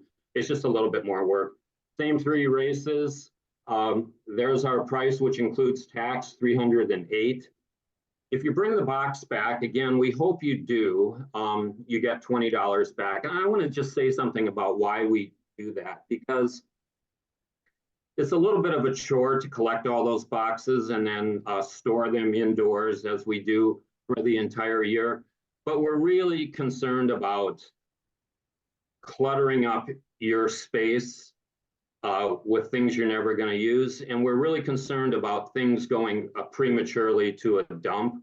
So we do go to that extra effort of taking everything back that we sell to you in hopes that we can use it again the following year. Same delivery dates. I think I'm not yet sold out of our first delivery date, mid-April, but it's getting close. And once I've reached capacity for the first trip, everyone after that is on the second trip.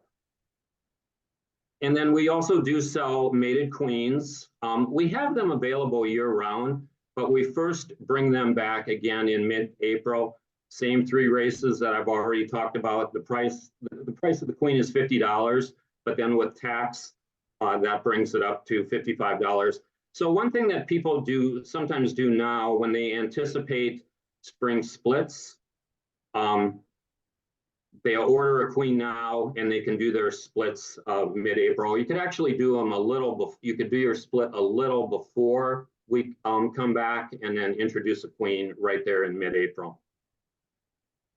And we maintain our own queen bank throughout the season. The pickup for that is in West Seattle because that's where I live.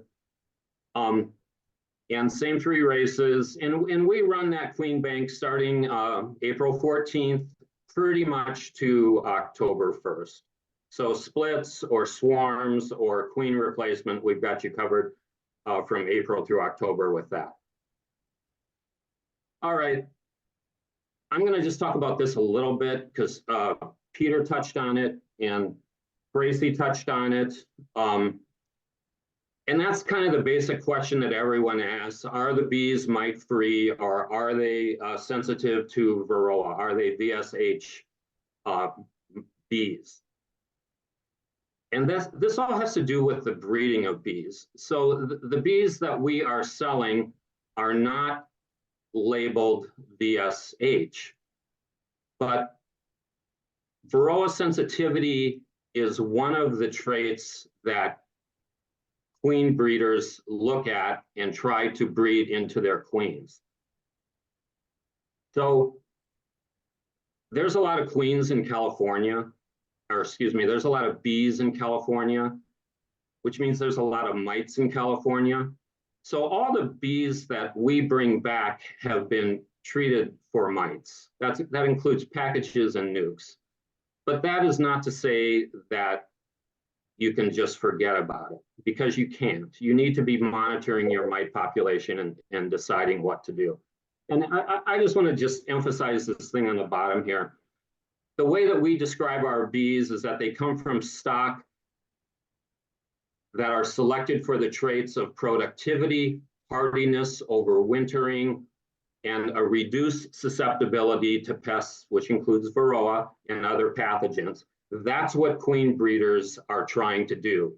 That's why it's a science, and that's why they work so hard at it. And I've given my delivery dates as April 14th and April 28th. That is always weather related. The picture on the left is February last year in the almond groves. Picture on the right was taken by one of my bee helpers in California less than 2 weeks ago. So we have a really different type of season happening in California right now. It's a much more normal year, so I don't anticipate any delay in delivery or anything like that. Okay, last year, I don't know if people were here last year when we gave these talks, but I gave kind of an extended talk about all three of the products that I sell, the queens, and I had pictures of the breeding of queens and the picking of queens out in the field. And I'm not going to go into that so extensively here. It's a very laborious process. Here is someone grabbing a queen out of the field, sticking her in the cage that's going to go into your packages. The same thing with our nukes. I talked about how the nukes, when we go to California, that's the primary place where we spend all of our time. We spend a couple of days out in the field going through every frame and every single nuke that we are going to bring back. And we're inspecting those frames to make sure that they meet our qualifications for what we consider a good nuke. The same thing last year, I had a lot of pictures. I'm going to do some other things this year. And just, I won't dwell on this too much because Peter covered it, and we always cover it in our beginning classes as well. There are certain advantages to nukes over packages, and partially they're good for us here in the Northwest because we have kind of a short season. So if you wanted an accelerated start on your beekeeping season, or if you're a brand new beekeeper that has no drawn comb, a nuke might be a good thing for you to consider. They're a little more expensive, but they do come with benefits over packages. Okay, and then again, last year I had extensive pictures about the excitement out in the field where bees are poured into packages. If anybody wants to see that presentation from last year, I can send you a link to it, but I'm skipping over some of that this year because I want to talk about our journey. One of the things we mentioned last year too, and Peter does the same thing, we make that drive back from California in a single day. And we do that for the health and safety of the bees. The worries when you're transporting bees for any length of time is either freezing them or cooking them. And we like to get them back as quickly as possible. So it's about a 12 to 15 hour drive back for us. But we do it in one day. And that's why we like to say that Amazon's got nothing in us when it comes to delivery time. Okay, this is the product, or one of the products that everybody is familiar with. This is a package of bees. And when bees come to the Seattle area, it's a super happy day. Everyone is excited to get their bees. If you're a new beekeeper, you've been thinking about it all winter. If you're an established beekeeper that lost your colonies, you're just excited to get up and running again. It's a great day for families. I can tell you, children go bonkers on a package pickup day. It's absolutely exciting. And all we want to do as beekeepers is get home and get our bees into the hive, whether it's a nuke or a package. That's what we want. That's what we want. But today I want to talk a little bit about that journey of the bees from their source, which for us on the West Coast is usually California, because there is a good story behind it. And there's a lot of wonderful things that make up that journey. I've been a road trip person my entire life. So this bee lifestyle that I have fits right into that. So we want to talk about that journey from California to our backyards here in Seattle. And it does start in California. I call it the California Connection, and that's the Central Valley of California, the big agricultural valley that runs about 400 miles from Redding up in the north to Bakersfield down in the south. Where I go to get my bees is the very northern part of this, near Chico. It's actually a little town called Orland, up in the northern part of the Central Valley. Now that Central Valley is just a truly amazing place. It's less than 1% of all the farmland in the United States, but still they produce 25% of the nation's food and a pretty significant chunk of the nation's fruits and nuts are grown in that California Central Valley. So here's the part that makes it all about bees. There are 1.37 million acres of almonds in the Central Valley. Almonds require pollination. Pollination requires honeybees. And that little town of Orland that I talked about, they bill themselves as the queen capital of North America because that little area of Northern California produces 80% of the queen bees used in the United States. So that includes where I go, which is Highcombs. There's Buzz's bees down there. They're the ones who recently purchased the rights to New World Carniolans from Sue Kobe. There's Conan's, which is the oldest, most established bee producing business that there is there. I think they're 108 years old now. They're on their third generation of people. Highcombs is on second generation. Oliveras is down there. That's the one that that was being talked about earlier. It's just an amazing place when it comes to the cultivation of bees. So I always say, for good or bad, because there's plenty of bad things about the agricultural system in the United States, including the Central Valley, almonds being one of the hugest monocrops around.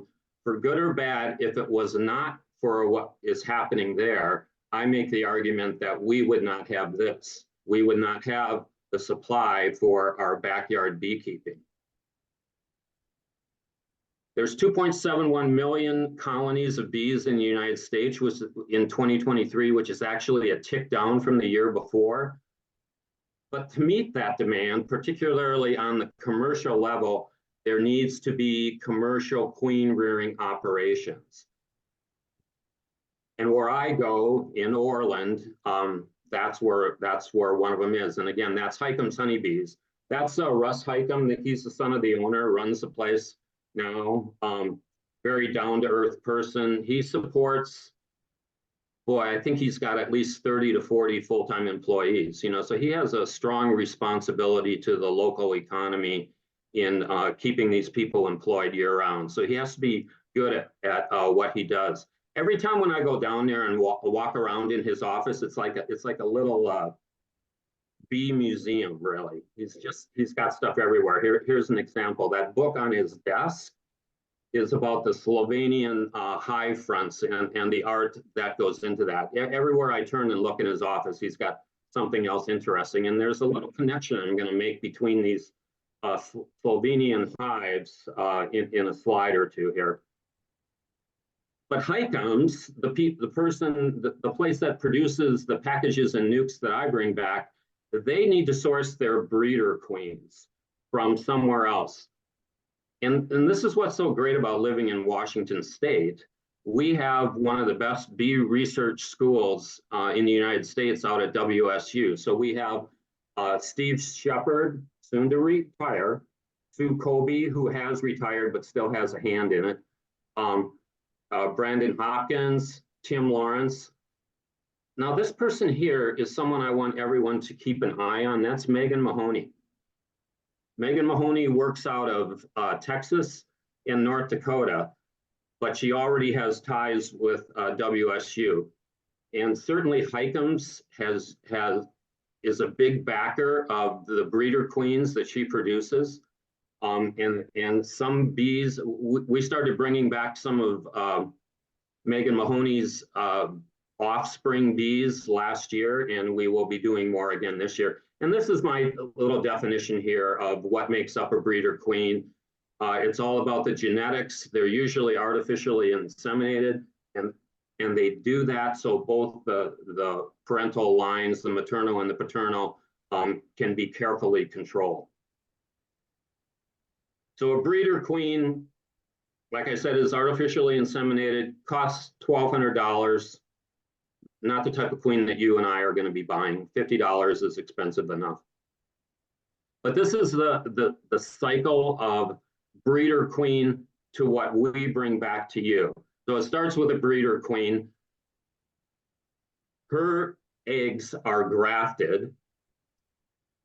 Those grafted larvae are then turned into developing queen cells. So that's the cycle. It goes from an artificially inseminated queen to I think I said grafted eggs, to grafted larvae, and then a developing queen. Those developing queens are what's called the F1s, and that is what goes into your packages or nukes.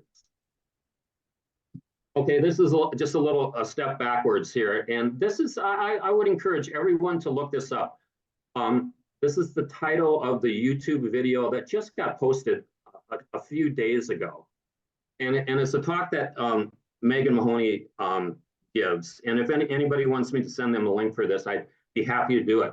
It's kind of a travel story. So she's talking about these Slovenian hive fronts. That's that book that Russ had in his office. But she is on this trip to Slovenia to collect Carniolan semen, along with Brandon Hopkins and Sue Kobe and Steve Shepard. I think Brandon must have taken this picture, but he's definitely in that video. So I'm really happy to see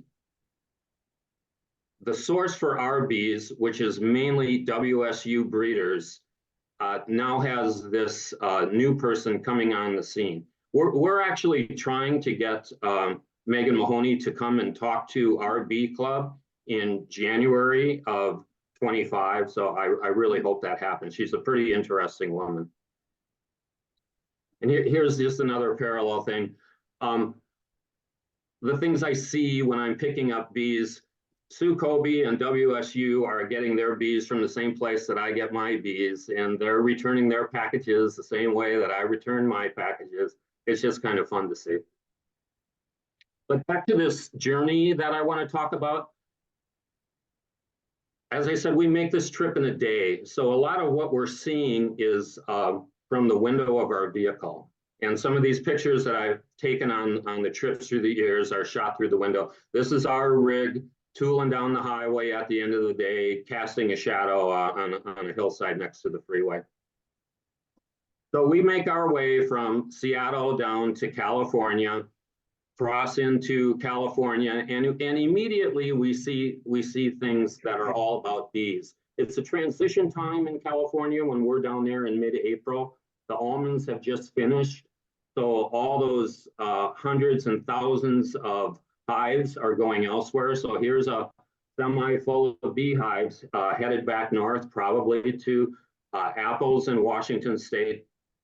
But everything is on the move. It's just a time of transition. We see a lot of interesting things as we drive by. Someone had some pretty major car trouble here on the side of the road.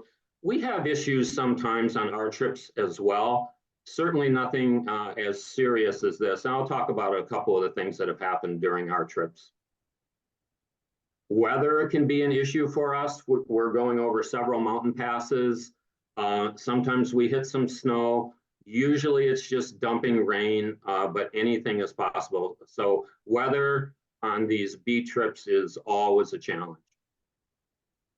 but the weather breaks and we get remarkable views as we fly down the highway. One of our big concerns is crossing into California from Oregon. I don't know if anyone's taken that I-5 trip, but there is a border stoppage on I-5 when you drive into California. This is because, again, it's about that Central Valley and the agricultural reason that it is. They're trying to keep pests out. And so when the beekeepers are all bringing down 400 loads on a semi, there's an awful lot of inspection going on to make sure everything is clean and there's no pests. So when we come through here, we have a pickup truck and a trailer. We don't have any live bees, but we do have the packages and the nuke boxes that I was talking about recycling. We're bringing those down with us. So sometimes those draw the attention of the people at the border here. So we get pulled inside, and they sometimes just don't quite know what to do with us because, like I said, we don't have bees and they don't necessarily understand what we're doing, but they do see the bee boxes. So when they see bee boxes, they need to have those quarantined. So we have to go in. If they decide to stop us, they don't always. It happens maybe 30–40% of the time. We go inside, we fill out the paperwork, we take this rather stern-looking piece of paper with us, and we turn that over to Hikem's, and they know what to do with it, because honestly, I have no idea what to do with it. They have local inspectors that they have to call. It's up to the inspector to come out and actually physically look at our nuke and package boxes that we've brought down. Generally, they just talk to them on the phone and the whole thing goes away. So once we get past the border, we start looking for Mount Shasta. That's like the Mount Rainier of California. And here's the view on a nice day from the window of our pickup truck. Just a wonderful thing to see. We take a lot of pictures of Mount Shasta as we drive by. It's a gorgeous mountain. And where we're going in that Central Valley is decidedly rural. There's not too many people around. It's all farmland. As I said, it's a time of transition. So the almond crop is well on its way. The fruit has formed, the blossoms are gone, but the walnuts have not even started yet. You can tell those are walnut trees because they are grafted here to another type of tree. So it's always easy when you're driving by a field to tell if it's walnuts or almonds or some other type of nut. This is what almonds look like when we're down there. There's also some citrus in the valley. There are rice plantations, standing water where rice is grown. Just a very interesting place. A little bit of wheat. Pretty amazing. A lot of almonds though. The apiaries that we go to are pretty much all on private property, and we try to respect the rules of the land that we are on. This was a rather funny sign that we saw last year. We got to meet the rancher that owns this land where we were going to pick up some nukes, and it turns out his family is the Wurlitzer, Oregon family, and that family, you know, made that Oregon years ago. They're into ranching now, and they have some pretty unique property. I think they have 600 acres that's all for cattle and bees, but it's not touched by almonds or anything like that. It's highly valuable real estate, honestly. Here's an odd thing that we saw at Hikem's. Somebody found a mummified cat somewhere, and up on the wall it goes. This is an interesting thing that we saw last year. That is a quail, which is the state bird of California. But that's a quail that thinks it's a dog. And it's because when it was about a day old, something happened to the mother, and the young quail imprinted on animals. So this quail hangs with the dog. I don't know if we'll have time, but I actually have a video of it. It chases sticks.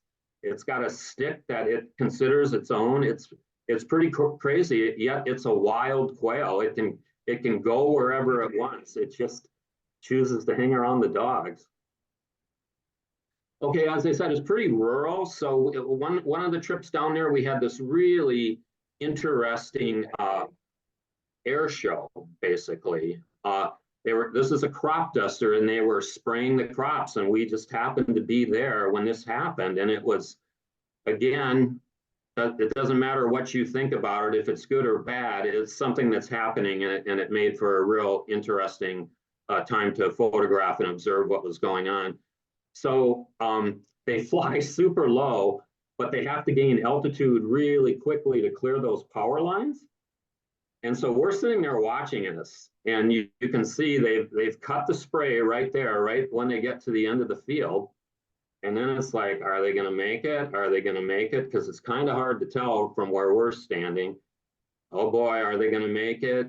Yeah, they just made it. Really, really fun to watch.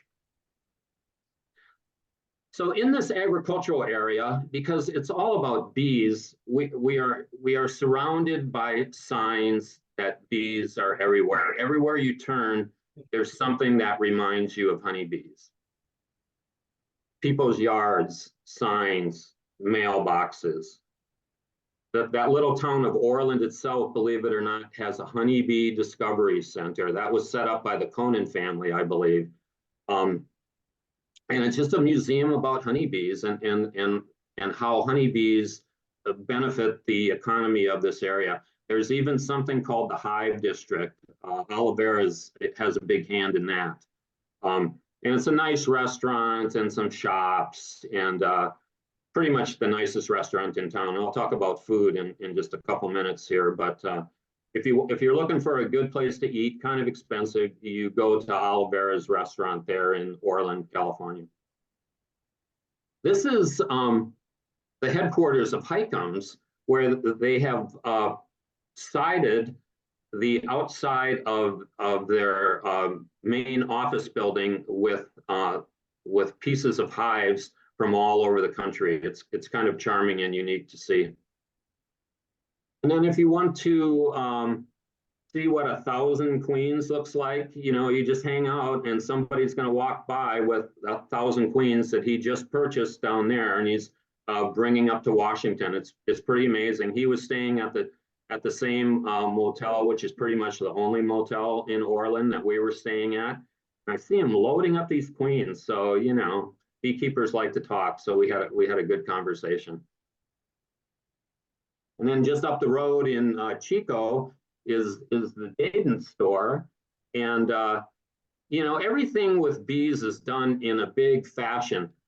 When we mix up sugar syrup here, Tracy was talking about a 50-pound bag of sugar, which seems like a big bag. Down there, the sugar syrup is stored in these huge vats, and people come up and they pump their own, and they take it out to wherever their bees are at. So they're pumping it from a huge container to a pretty big container and taking it away. Again, something you're not going to see unless you're surrounded by a bee economy.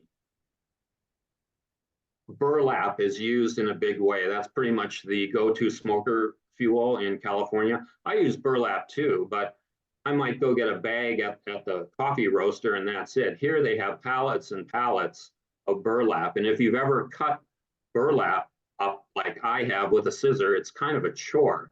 But they have that covered here too. They've got this big chopping machine, and it's somebody's job just to cut it all down into strips that will fit inside of smokers. And then if you want to take a side trip, this is kind of like walking through the website for Man Lake. This is the actual Man Lake retail store, and they have a warehouse attached also. That's in Woodland, California, which is just down the road. We don't have anything this big up here, but it's like walking through the Sears Roebuck catalog when I was a kid. Really, really nice to see all the gear and everything that we have to send away for usually if we're going to buy it. And then it's also a historical area. This library is a Carnegie library, and we just happened across it. There's nothing else out there except for this library. It was built in, I think, 1917, so it's over 100 years old now. Again, affiliated with Carnegie, as libraries all over the United States are. It's just out there and it's still being used. Wonderful thing to see. Here's some more history. This is the Sacramento River. There's bridges across this river now, but not that long ago, here's the road over here. You had to get cars across the Sacramento River on this ferry, which is now just sitting there. It's an old cable ferry. It's just kind of rusting away on the shore. But again, that speaks to the history of the area, which is everywhere you turn. Again, bee-related history, just kind of fading away. The old bee truck doesn't run anymore. It's just kind of a showpiece now. So when we go to California, it's a 4 to 5 day trip total. And we're working pretty hard when we're down there. And we need to eat. But we're not cooking our own food. We're always having to look for a place to go. So we find a lot of sort of out of the way places like Nancy's Airport Cafe. We drink a lot of coffee, so we know where all the good coffee places are. We drink a lot of coffee. It keeps us going because we're not sleeping a whole lot. And when we do eat, it's in our motel room, or it's at a gas station. Or sometimes we eat out in the almond fields. We're waiting for the sun to go down so we can load up our nukes. But you might have figured out one of the most reliable places for us to get food are the trucks. The food trucks are everywhere, and it's excellent food. And you can't go wrong with that. And we eat a lot of it when we're down there. You might some people might recognize Carrie Terrio, retired and moved to Twist. Used to be a bee seller here in Seattle. I think on one time he was one of the officers at PSBA too. So Harry's out of the business now, but he still has a hand, and he still sometimes comes on the trips that we make to California. So here's more Mexican food. It's our mainstay when we're down there. And we're not opposed to tipping back a cold one at night, or if it's a hot day, a big ice cream cone. I don't think we're the healthiest people during these trips, but it's fun regardless. Okay, just the last few slides here. Some of the challenges that we face when we're down there. I already talked about the weather. I talked about the border crossing. We're picking up our nukes out in the field, which means we have to drive field roads. And usually they're in good shape, but sometimes they're not. And the times when they're not is when they're actually using the sprinkler system to water the almond orchards or whatever type of orchard you're in. They need to run those sprinklers for more than 24 hours continuous, because they have to simulate 1 to 3 inches of rain. But anyway, the roads get really messy really, really fast. And so we're never in there without a 4-wheel drive truck, because you absolutely need it. Sometimes we have a little mishap on the drive back. We try to strap everything down, but apparently this time we didn't. Not a big deal. Our nukes tipped a little bit, and then it was a thing, do we straighten them back out, or do we just leave it like that? We elected to leave it. It wasn't really causing any problems.